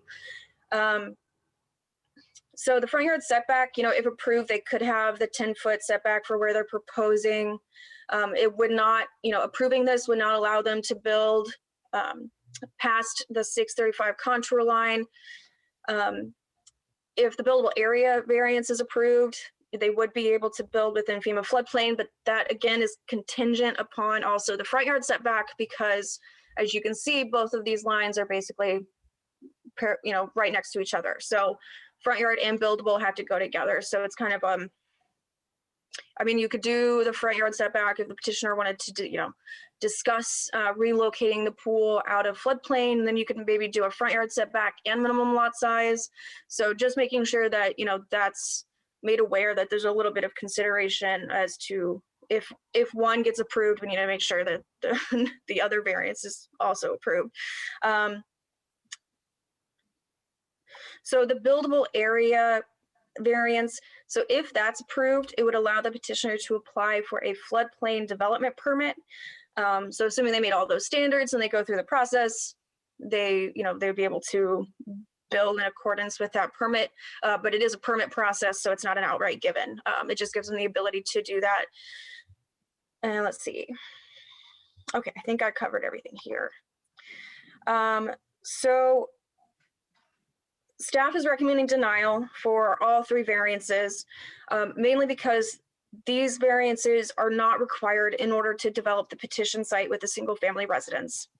The petitioner has proposed a site plan that has a single family residence that does not need any of these variances. It would only be required to have an in-ground pool and deck in the specific locations that they proposed. The site, you could say, I don't necessarily want to say constrained. The site does have an overhead power line on the front of the property, but it's really not too much of a constraint because we can already see that there is, a fairly large residence that has plenty of room, along with, a pretty large 5-bedroom septic system. So although there is, a good bit of area here in the front that is not, buildable, they've already shown that they can do quite a bit within the setbacks. So the variances are being recommended denial just because there is no practical difficulty and we're unable to find, evidence that would support the three findings of fact needed to recommend approval. Does anybody have any questions? I have a question. Go on. Go ahead, Vicki. Okay. I noticed that at different times you would say that conclusion, staff is unable to determine if the variance would promote conditions on site such as standing water, ponding, and then other times you would say the conclusion, it would not promote conditions.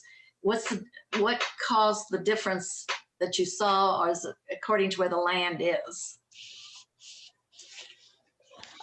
Most likely, well, so it's just probably the difference between the three different sets of finding of fact, which I very well could have left an incorrect determination. For a variance to be approved, it does have to find all three of the code for each variance request, which I know has not been done for any three, but for each one, I had to really try to consider each one specifically. So each findings of fact, if I'm talking about minimum lot size, I'm probably, not going to talk about any detrimental environmental conditions because it doesn't really apply to minimum lot size. I very well could have just had a incorrect typo. Is there a page number you'd like me to refer and see if it's an error or if it's just based on? I had just noticed on page 139, it said on findings, conclusion, it would not promote conditions on site or off site. And the same wording is the same as on 133, where you say you're unable to determine if the variance would promote. So I just didn't know if there was a difference on looking at the land or. So those are specifically for the front yard and the buildable area. When we just don't, especially like the buildable area, building within a floodplain,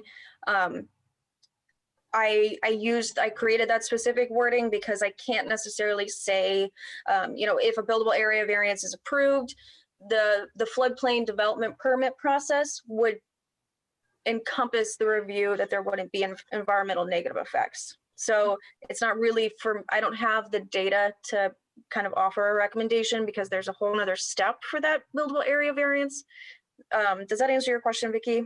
Sure, it kind of clears it up on what you're looking at and how you're determining. Thank you. Bernie? Yeah, so on the variance for the buildable area as it relates to the 635 elevation, where's the 635 come from again? Is that the fee? That's not the fee line of Lake Lemon, is it? Yes, it is, the fee take line. Okay, so that's the fee line of Lake Lemon, and that's. Actually, Bernie, the 635 is the elevation of the 100-year floodplain that's been determined by DNR. Okay, and that was my question because I thought that Ann said that wasn't the regulated floodplain elevation. So that's why I wanted to clarify that. So that is the regulated floodplain elevation based on the DNR. We've always, my understanding is we've always used 635 with DNR, and we're determining what the actual level that's out of the floodplain is above 635. Okay. I would defer any specific floodplain questions to Tammy Bierman because she's been going through a lot of training with it recently, and I think she's got a really clear understanding of it. So it's something that I don't necessarily am not very clear on. So I would definitely refer to her. Okay, Tammy, the thumb's on you now. Go for it. All right. So in order to start a process, you have to file with the DNR a FARA, floodplain assessment and regulatory, a floodplain analysis and regulatory assessment, the FARA. The FARA then gives you a base flood elevation. Base flood elevation for Lake Lemon is 635.1 feet at elevation level. Under our Chapter 808 ordinance for floodplain regulation, which we adopt from state language, it's required by us and administered, like we have to be meeting DNR's expectations. We are administering the DNR's best available floodplain layer for permitting processes. So we will be using that 635.1 to issue any permits and to delineate the floodplain, even though the FEMA map is shown to be a little bit different. The FEMA map is actually only applicable really to bank lenders who need a federally backed mortgage to be insured. So we don't use that for really any regulation purposes anymore. And I'm going to turn off my mic because the train's going by. Let it go. Kind of miss the courthouse bells ringing, chiming the hours. Okay, so, all right, so then let me jump over to this other question. Thanks for that, Tammy. I just wanted to make sure that there wasn't some other I thought we were following the DNR. I just wanted to make sure I didn't gather that. So secondly, right, and that is, and just to clarify, that is just base flood elevation. If you need to get to the regulatory elevation level, then you're adding 2 feet per the state's regulation. So any first floor elevation level will have to be at 637.1, basically, just to clarify from a structural standpoint that we'll be looking at. okay, and then I've got a quick question with respect to A and B. And so if a variance was granted for A and B, and did you say that C would ultimately be necessary also?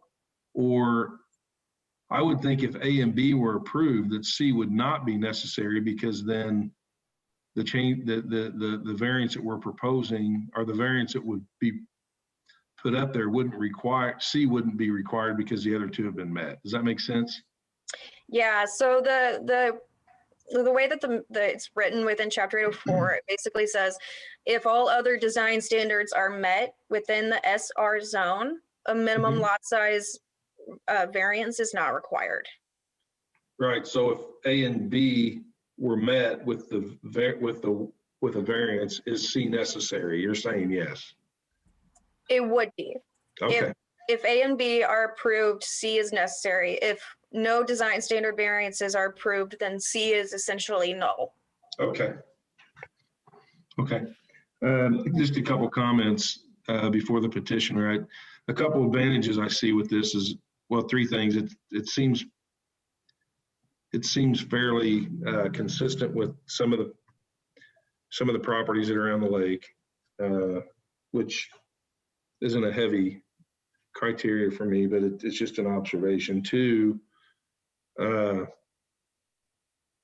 reducing and combining the 2 zoning lots, I see as an overall benefit if we're wanting to limit the number of homes and disturbance around the lake and septics. I think that is a benefit. And I also like the septic field being up near South Shore Drive instead of on the back side of the home. So I see those as some benefits with this site plan that seem to be a positive for if you look at the entire area. So that's all I've got right now, Mary Beth.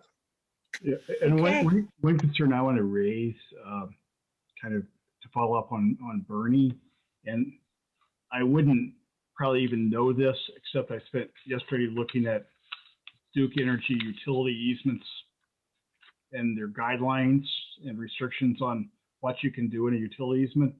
And there is a prohibition. If it's Duke, there may be a prohibition against putting a septic system underneath the utility lines, because they can't get trucks in to work on the utility lines if they have to. So I would say that if a variance is granted, that it be conditioned upon approval by whoever the utility is in regard to putting a septic tank under those lines, because it kind of contradicts what the utility easement is for, which is to allow the utility to get in and replace lines, take trucks in, do everything they have to do within that easement.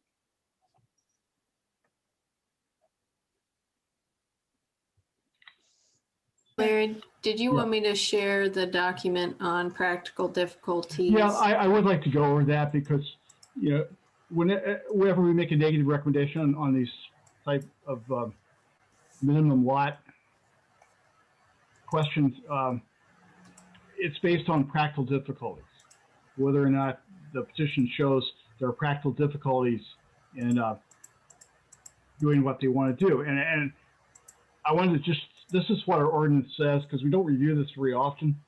And I wanted to bring it up just to see why we make recommendations against approving the variance. And these are the standards. It's basically based on conditions of the property. Is there a sinkhole on the site? Are there utility lines? And is that a unique condition to this lot as opposed to every other lot in the area? You know, steep slopes in Monroe County, for example, not necessarily a unique condition to a lot. Secondly, can you use the matter, can you use the property in the same extent enjoyed by other conforming properties in the area? And if you look at the other housing site, I mean, there's this 10,000 square foot footprint. And that's probably 3 times what the average footprint is in this area. And the other, can it be reasonably addressed through the redesign and relocation of the building structure? And if you move these all forward a little bit, they would fit in. I mean, there's adequate footprint to even put 10,000 square foot building on this lot if you just move it a little bit forward. And the last one is excessive costs, which I don't think really comes into this situation. I think these are what we set forth as defining what practical difficulties are. And the way staff looks at these cases are, it's not necessarily, can you build a house on the site? It's not necessarily the house of your dreams. And we look at what other houses are in the neighborhood, what the square footage is, and so on. And in this case, you've got a 5,000 square foot of just garage area. So I think that was our basis for a negative recommendation. Okay, thank you. Just one note, as Larry was just talking about, you know, ability to move forward, it does appear, you know, that there could be some, you know, obviously I'm not an architect or a construction manager, but it does appear there's some room for redesign where, you know, maybe front yard variance could be considered. It just seems like there would be some wiggle room in redesign as well. And that was another question I had, and you mentioned that earlier. Has the petitioner shared a alternate layout with staff? Or are they just confident that they can seat the house and the improvements if this design doesn't work? I'm not sure. That would be a great question for them when the time comes. I'm not sure what their alternative ideas. Again, you know, the house fits, whether or not they'll, you know, if they are going to would attempt redesigning the deck and the pool. We have not seen any kind of alternative plan. You know, we encourage them. They've worked for, you know, a long and hard time on this property and getting a home designed.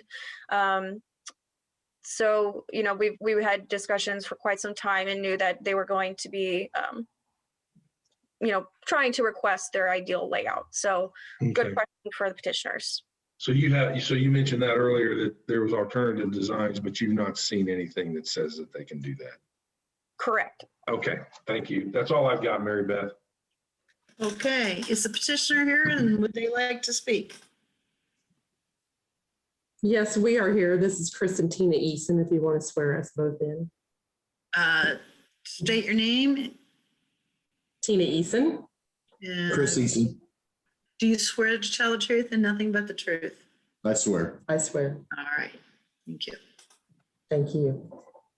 I can start if you want with Larry's question about the power lines. I've already dealt with Howard McCormick with South Central REMC, and he was okay with the way the septic field's set.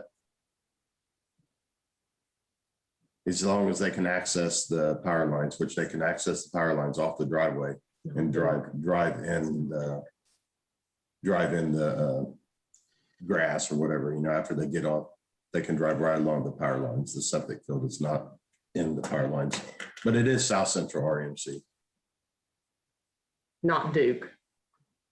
Well, I didn't say it was Duke. I just said the Duke. It's an issue for all utilities with their Oh. Yes, sir. Yeah, we did a lot of utility work, but yeah, I have talked to Howard with South Central REMC, and he's fine.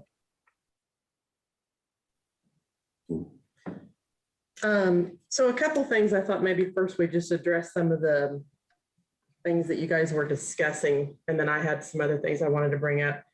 I know the engineering firm that put together the site plan for me indicated that that small area on 9155, could you bring, well, I guess you can see it there where the blue line is actually what he referred to as the fringe of the floodplain, basically like a FEMA undetermined area. He called it the fringe, and I can't, be any more specific than that, but he was just saying that it's really on the outside edge and it's not really the floodplain, it's the fringe. Does that help with that, with the floodplain issue?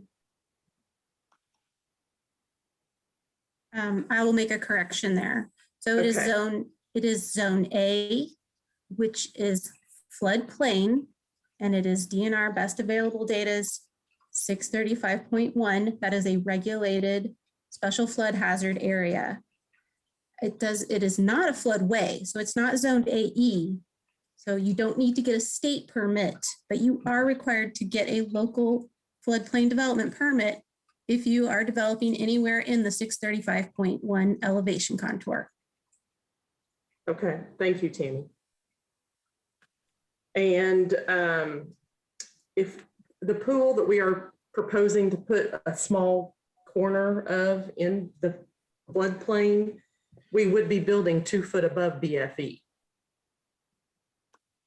So I want to make sure you guys realize that. There is a very large home. The bottom of the pool would be 2 feet above the floodplain? Yes. Right. It would have to be. My understanding is it would have to be. Yeah, we haven't seen any plans for these yet. We have seen no elevation or first floor elevations yet from any of the designs submitted. With the building permit? No, the pool, probably. Oh, okay. Anyhow, on the other side of, there's an empty lot to the left of us. I think that's 9149 to the west of us. And then on the other side of that lot is McNamee's house. And then there is a very large home that's probably on more than one lot. And it's actually where the I think at one point in time where the, what do you call it? The marina was located at. So there is other, and I think it's actually bigger than what our house is going to be. I mean, there's other very large homes very close to where we're building at. So I just want to make it clear that it, this isn't an out of the ordinary thing. One thing that I wanted to start with, and I don't know if you guys read my letter or not, but of our 258 feet of overall length, 115 feet of that, almost half of our property is non-buildable. I mean, we have a 25 foot, I guess we've been deemed as a through lot, even though I don't know when this through lot language went into effect, because my neighbor to the east, Mr. Wadzinski, which he's on here as well, when he built his home, he did not have to conform to the 25 foot setback on the lake side, as well as a 25 foot setback on the roadside. He is just the standard 10 foot setback like everybody else is. But now we're being told that we have to have a 25 foot setback on both sides because we have a through lot. Technically, we do not own the property that connects with the lake. We have about 65 foot of conservancy property between our property line and the lake. So technically, we don't own the land to the lake. We are abiding by all of the other rules. Setbacks on the So side. setbacks, the 5 foot setbacks on each side, the 25 foot, there's a 25 foot setback from the road as for the right of way, as well as another 25 foot setback just as your standard setback. So there's 50 feet right there coming from the roadside that is unbuildable. But it's kind of a non-issue because we have the power lines that really come into play, which are further back than that 50 feet. And we can't do anything on 15 feet of either side of the power lines. We have to be 15 feet off of either side of the power lines. We are also trying to not build anything within 10 foot of our septic tanks or our finger system. We're trying to conform with the building 2 foot above BFE. We are not exceeding 35 feet of maximum height. We are trying to abide by the 40% of open space, which we are way more than 40% of open space we've left green on our property. So we have, we've conformed to, I feel like, a very substantial set of building code rules and regulations. And we just want to build with the same setback as what our neighbor did. I don't understand why we're having to come back 25 foot off the road as well as the lake. I don't know when that went in. I don't know when that through lot language went into effect. Did you have anything else, Chris? No, not really. Yeah. Technically, in the definitions of what a through lot is we don't really technically meet it, because it says that in table 4.1, it says the front yard setback is stated as yard fronting on any street. A front yard is clearly defined as being from the right of way. So front yard is from the right of way, not from a body of water. So I think there's some language in chapter 801 that is not stated correctly, because a through lot is stated as not as a lot having frontage on two parallel or approximate parallel streets. A through lot has a front yard on each abutting street, water course, or lake. But then whenever you go back up and read what a front yard is, it clearly states a front yard's from the right-of-way line. And everybody in the planning and zoning department keeps calling our lakeside a front yard. Well, it's not from a right-of-way. And technically, we don't own the Conservancy property. And there's almost 85 to 100 foot from our property line to the lake. To the lake, yeah. We purposefully were turning the pool, was wanting to turn the pool the direction we turned it in an effort to try to get, we realized that the southern exposure is going to be coming from the back side of our house. Front side of our house. Front side, I guess, roadside. And we were trying to get the pool away from the house a little bit more so it wouldn't be shaded by the height of the house, with the southern exposure coming up from the roadside of the house. That was the intention of that. Is there any other questions that you got? We do have our septic field takes up a very large piece of the property, which is also, another non-buildable area. Okay, does anybody have any questions for the petitioners? I've got one. So what you show on the roadside where the overhead utility is? Yeah, can you go back, Ann, could you go back to that one where the map I submitted with my notes on it? Could you put that back up? No, that one. Yes, thank you, Ann. Okay, what was your question? Actually, I needed to go back to the one we were just looking at. I'm sorry. Oh, okay, okay. Pardon me. Yeah, you're good. Okay, so Paul shows the overhead utilities. Is that the actual easement or is that the actual power line? Do you know where he's got OHU, that stands for overhead utility? That's just the actual power lines. That is the power lines. So do you know how wide that, I don't see the easement of the power 15 line. feet on each side. We were just told that by REMC. 15 feet off the wire? On each side. I'm just trying to get a feel for where 15 feet is on how much room there is really to move that house south. Yeah, because we do want to stay off of our septic field. There was only maybe between the perimeter drain and the garage. I mean, this don't show it that well, but it was like maybe 10 feet. I mean, there's not a lot to move the house south. Okay. And Larry, that question about the bottom of the pool elevation, that was a pretty nice pickup. I looked at if you look at assume an elevation of 650 at the road, and if you just do the math coming up from the 635, it would be possible to have, if you assume an 8-foot pool from the bottom of the pool to the top walk, it would be possible to have that elevation of the bottom of the pool 2 feet above that floodplain at 637.1. I mean, just math wise, I'm not. Yes, because excuse me, but on the pool that's on the faces of the lake, there's a 12-foot like swim deck. That's only 12 inches deep, and it goes 12 foot back. Then it starts tapering from there. And I think our elevation is going to be probably 6 to 7 foot difference from the 635. And the south end of the pool is at 636 roughly. So, I mean, it's only a foot difference, but yeah, that would make a difference. So yes, anyway, okay. I think that's all I have.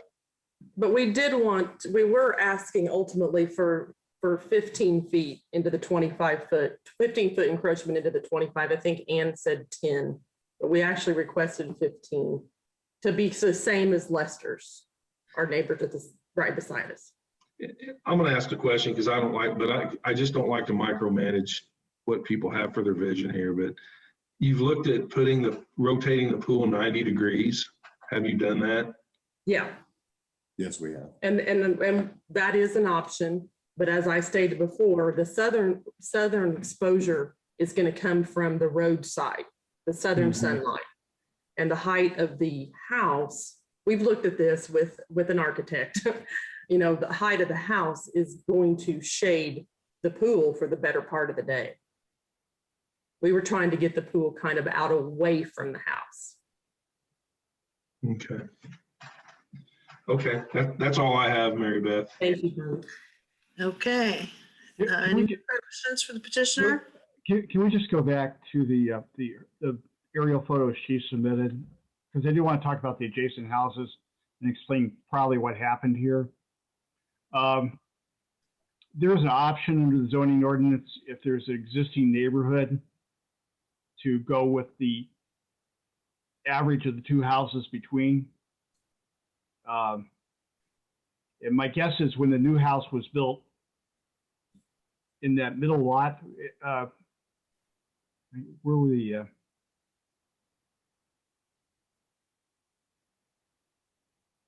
just her map would be fine.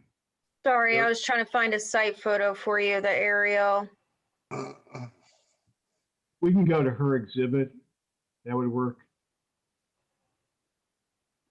Yeah, there we go. Okay, the way it works is this. When somebody's looking, when again, it's confusing, language is confusing. But basically, if a side of the lot faces a lake, it has, that lake side has the front same setback requirement as the front yard. There is an alternative front yard setback that says it's the average of the houses on either side. And my guess is when the new house went in to the right of the blue area, the inspector went out and said, well, this would be your setback line because it was the average of the houses on either side. They have that option of doing that, but I think the footprint would actually be reduced from what, if you go to the house to the left, the footprint would actually be reduced, or the setback would actually be greater if you use the average of the two houses on the adjacent lots. But that's probably what happened. The house in the middle there is not necessarily out of compliance. It just probably is using that alternative setback.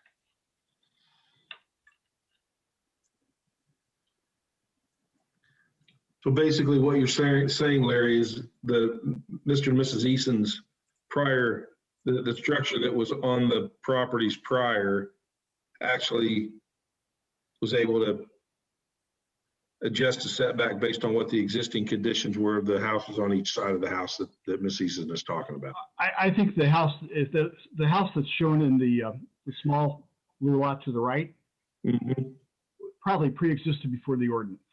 The house to the right of that is basically was constructed after the ordinance. And I think what happened was the inspector looked at it and they averaged between the two houses on either side to come up with whatever the setback would be for that rear yard. The idea is you really want a consistent front yard or on both sides along a neighborhood. You don't want some people building forward, some people building back, just to create a uniform setback. And our ordinance recognizes that by saying you can use that average. So Lester's here, this is Lester's house, the gray. You're saying that when he got his building permit that they used an average? I don't know this for sure. We don't have records that disclose this, but it's possible that what happened was they looked at the either side and they averaged the two. You see what I'm saying? To come up with what the setback was on that lakeside. When did the through lot 25 foot from both sides ordinance go into place? It's the ordinance is 1998. Well, Lester just built in 2009. 9 or 10, yeah. This house here only was built in 09 or 10. I think Lester's on here. I'll let him speak. You want me to speak now? I can swear you in, sir. Hey, well, hey, actually, hold on just a minute. Does anybody have any further questions for the petitioner? No. Okay. Thank you. I would like to ask Larry, I mean, I just want to clarify, I'm not sure if the point, we generally don't operate with if somebody was allowed to do it before, then we can do it. I mean, we generally operate specifically from the ordinance. So, yeah, I mean, whether there was a mistake or a different planner, different zoning inspector interpreted something, director determined something differently. I don't know if that's necessarily relevant. Or Larry, am I misguided there? No, all I'm saying is it may have not been a mistake, okay? Because there is a provision that allows the averaging of the setback between, from the houses on either side. The ordinance allows that. That may have been what occurred. I don't know. He may have made a mistake. Okay. No further questions for the petitioner. Is there anybody else here that would like to speak on behalf of this petition? Well, that'd be me. I'm Les Watzinski. Mr. Wazinski, do you swear to tell the truth and nothing but the truth? I do. Thank you, sir. Proceed. Okay, just 2 points here. I mean, number one, as far as the proposed plan, I have no problem with that. I don't see how it would impact my property in any manner. So I, certainly have no opposition to that. On the issue of the through lot, we got our permit issued in 2009, and actually I got a copy of it right here, pulled it out to take a look at it. And, there was, I don't recall any discussion at all about this special averaging thing or whatever. My recollection was, well, the lake's 100 feet away and, your adjoining property there is the Lake Lemon Conservancy District, not the lake, and therefore your setback is 10 feet. And I also have an email from Jason Eakin, who I believe was on your staff at the time and the person that I worked with. And, he just said flat out, yeah, 10 feet back. And then the building permit is all signed by Jim Gertzbauer, who was the building commissioner at the time. And so I'm thinking, well, if there was a mistake, maybe they would have picked up on it. Or, it sounds like perhaps the actual ordinance hadn't changed since 1998, but maybe you guys are interpreting it different now. I don't know, but back then it was, in 2009, there was no question about it. They said, yeah, 10 feet back and you're good to go. And so I did not need any variances with our property. Sorry about that. One question I have is your back, is that side, is it your house even with the houses on either side?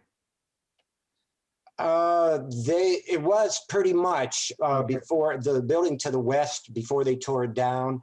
We were pretty consistent with that one. The one to the east of me, that one's a little hard to say because it's offset. I do recall him telling me he had to get flood insurance because they added on. That's an add-on as well. But it's close. I mean, actually, you can stand on my porch, kind of look down the line to the west, and you can kind of see the houses all sort of lined up about the same. Okay, thank you. Okay. Anyone have any other questions? All right. Thank you, sir. Thank you. Is there anyone else here that wishes to speak on behalf of this petition?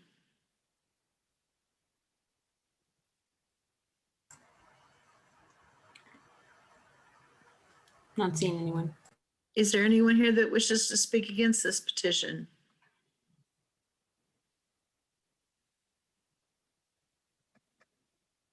I don't see anyone. Okay. Anybody have a motion ready?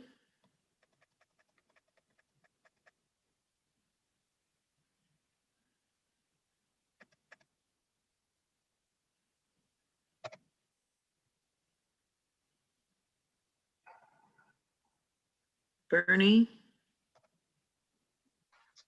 Okay. You there? Yep. Okay.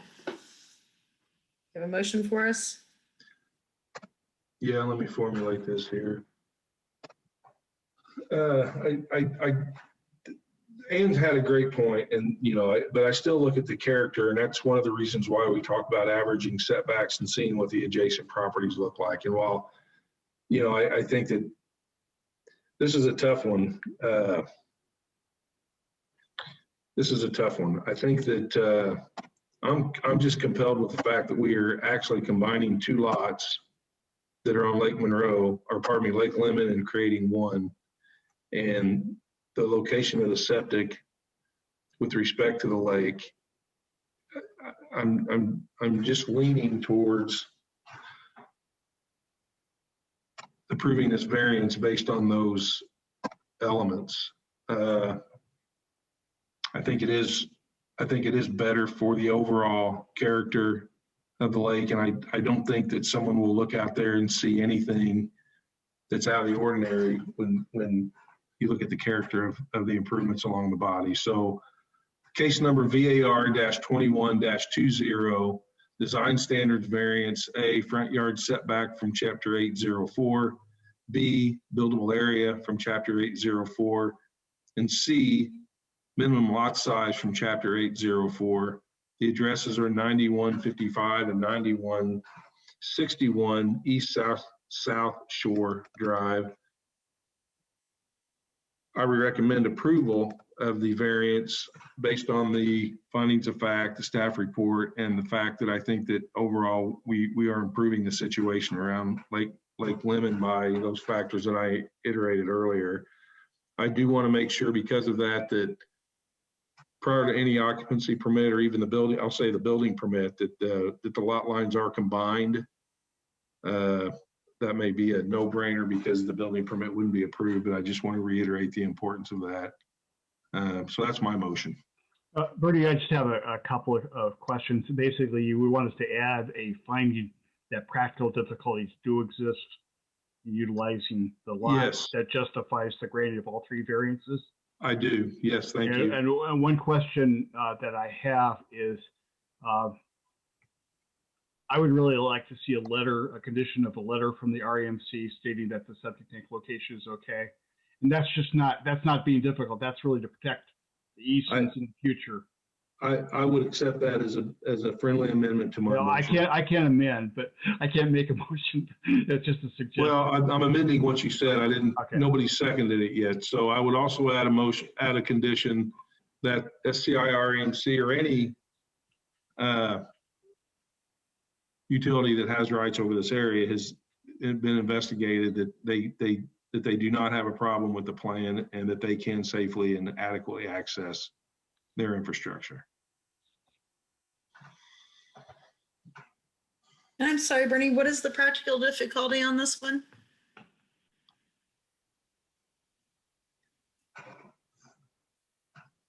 I think that the overall placement of the eliminating the lot line between the two lots, and I believe that it does fit within the character of the area, and the expectations of that are reasonable.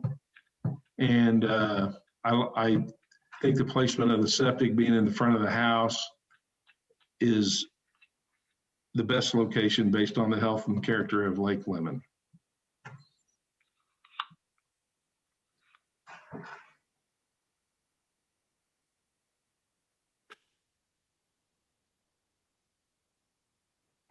And that's it. That's what I've got. So Okay.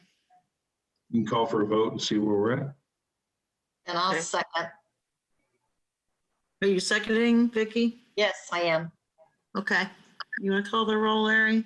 I sure will. The vote is on variance number 21-20, the eastern minimum lot size variance to chapter 804, eastern front yard setback variance to chapter 804, and the eastern buildable area variance, chapter 804, for the property located at 9155 East Southford Drive. A vote in favor is a vote to approve based upon a finding of practical difficulty in utilizing the lot in regard to construction of a single family residence with associated accessory storage structure, and further subject to condition that evidence of consent from the RMC that the septic tank location under the lines is acceptable pursuant to the underlying easement be filed with the planning department for their permanent record. Again, a vote in favor is a vote to approve all three variances on a finding of practical difficulties based upon finding of practical difficulties with the condition in regard to the overhead utility line easement letter from the utility. Again, Bernie Garitas. Yes. Mary Beth Smartcheck.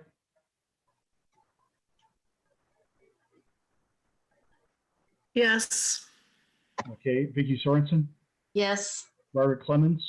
I arrived late, so I need to abstain. Okay. I will note your abstention and your arrival. Thank you. Okay, the variance is approved by a 3-0 vote. All three variances are approved by a 3-0 vote with the condition in regard to the letter from the utility.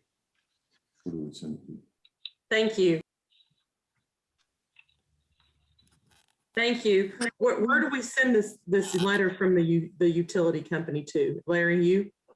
You can just send it to Ann. That's fine. We'll just put it. I just want it in a file so we have a record. Sure. And then if you get ready to sell the property at some point, and somebody raises the question, or if the utility comes back with a new engineer and says, "Hey, you got to move that out of there," we'll have a record.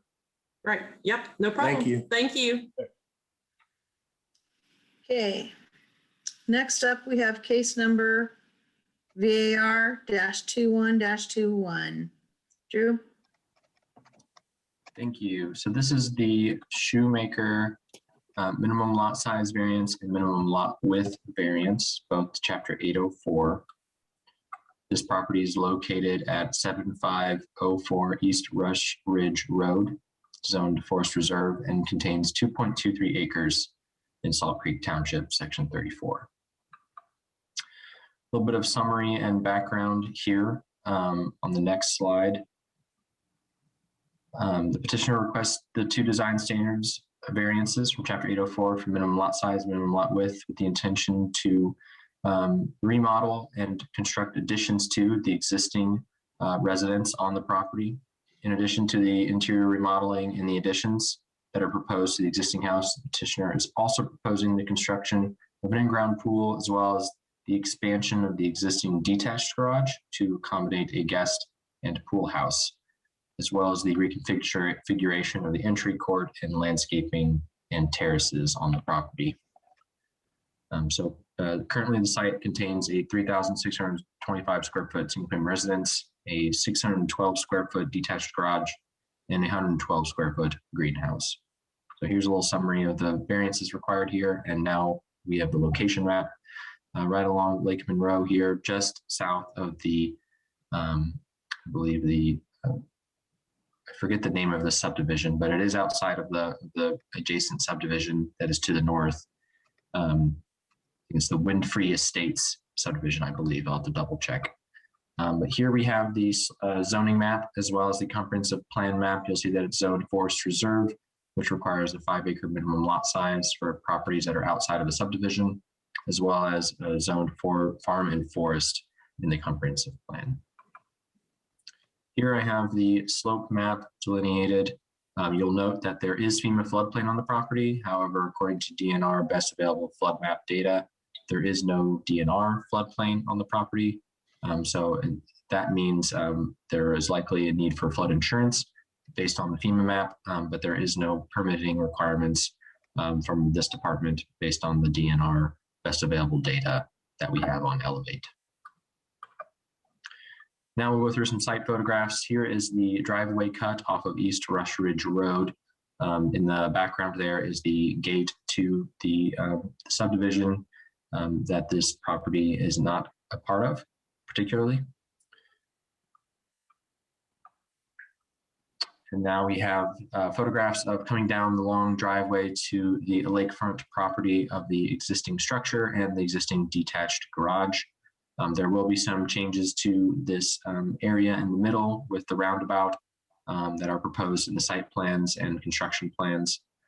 And we'll just keep going through these site photographs that show the different aspects of the property and kind of the layout of the land. An attached garage in the existing structure currently, you'll see that detached garage structure in the bottom right photograph that will be expanded to accommodate a guest house and a pool house. Here we have a photograph of the existing single family residence that has the greenhouse attached to it. And then this bottom right photograph is where the lakefront starts. This is the backyard for the property. You can see the kind of terracing of the ground there, as well as you can see the lake in the background. So more photographs of the backyard. You can see the lakefront there, as well as looking back at the property, and then looking back at the property again, just going around, taking photographs to get an idea of the site and where the lake is, and get an idea of how flat the land is. It is all in buildable area. It is in the Eco Area 1, but like I said, it's all under the 12% requirement and the 15% requirement for all these design plans for this property. Now I have here on screen the petitioner's representative letter to the Board of Zoning Appeals saying their intentions of what to do on the property and with their own analysis of lot width in each area that they are planning on constructing new additions or adding expansions to the structures there. They are varying lot widths at those locations that all do not meet the 200-foot lot width requirement for the FR zone. So some more exhibits here as we continue on through the slideshow. This is the existing layout of the site. These are all included in the staff packet as well for your review. So you'll notice some details there. And then this here is the proposed site plan. You'll note that in the top left corner, there is that proposed expansion of the detached garage, as well as the incorporation of an in-ground pool in the future. Some details regarding the roundabout driveway, as well as the proposed expansions in the bottom right photograph of the existing residence that will also see interior remodeling as well.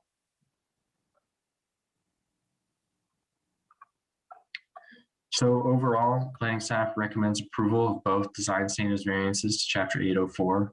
That is the minimum lot size and the minimum lot width, based on the findings of fact and subject to the Monroe County Highway and Drainage Engineer reports.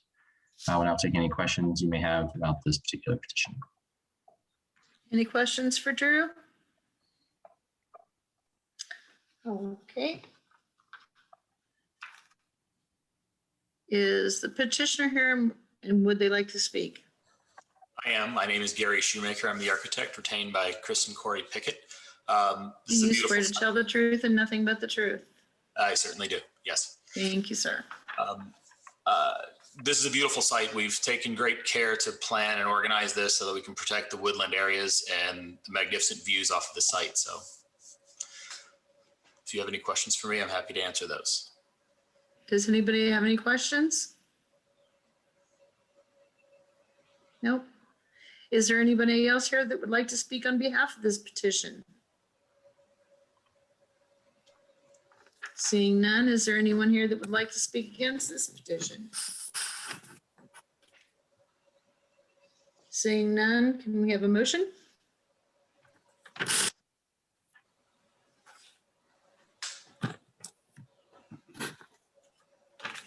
You're on mute, Bernie.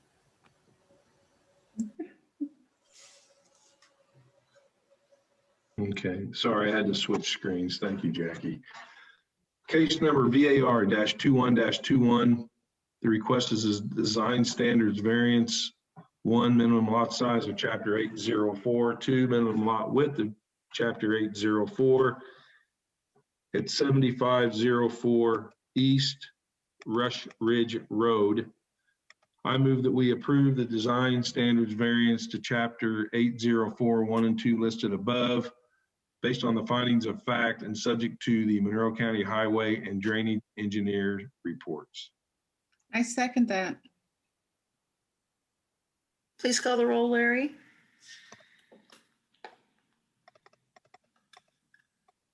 Larry, you're on mute. Easy to do. Okay, I'm sorry, vote is on variance 21-21. Shoemaker minimum lot size variance to Chapter 804 and Shoemaker minimum lot width variance to Chapter 804 for the real estate located at 7504 East Rush Ridge Road. A vote in the favor is a vote to approve both variances based upon the findings of fact and subject to the Monroe County Highway and Drainage Engineers reports. Again, a yes vote is a vote to approve both variances. Margaret Clemens. Yeah, before I vote yes, I'd just like to say that Mr. Siebert's daffodils were always spectacular on that property. And I would like to vote yes on this. Okay, Vicki Sorensen. Yes. Mary Beth Smarchuk. Yes. Bernie Garitas. Yes. Variances approved by a 4-0 vote. Both variances are approved. Thank you. Have a good evening. And thank you, Drew. Do we have anything from legal this evening? Or any reports? No report. I just have a really quick update, and that's that we're going to be switching to a basically a more compact report form beginning at the May meeting. We're basically just going to have a couple of pages to outline the variance request, and then we will attach photos, the petitioner's documents to that. But we're no longer going to have where we have pages and pages of proposed findings for each variance. So in effect, we will not be making findings on variances. If somebody wants to appeal a variance, either a denial or a remonstrator appealing approval, at that point, the findings of fact would be prepared with our attorney's involvement, and it will be approved at that. The findings will be approved by the BZA subsequent to the approval. But I've been here 10.5 years. We've not had one BZA case appealed.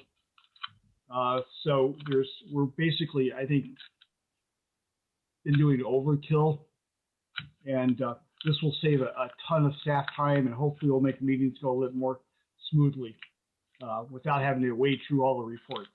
That's just so you can get a few more cases into that 200-page packet. We can't control the number of cases, but we can control the size number of pages. No, but thank you for all of that hard work. It's been really good, and I support that, even though I would like to keep the page number down too. Yeah. Okay. Anybody have anything else? Nope. All right, guys. Motion to adjourn the meeting, perhaps? Motion to adjourn. Second. All right. All right. Live long and prosper. Absolutely.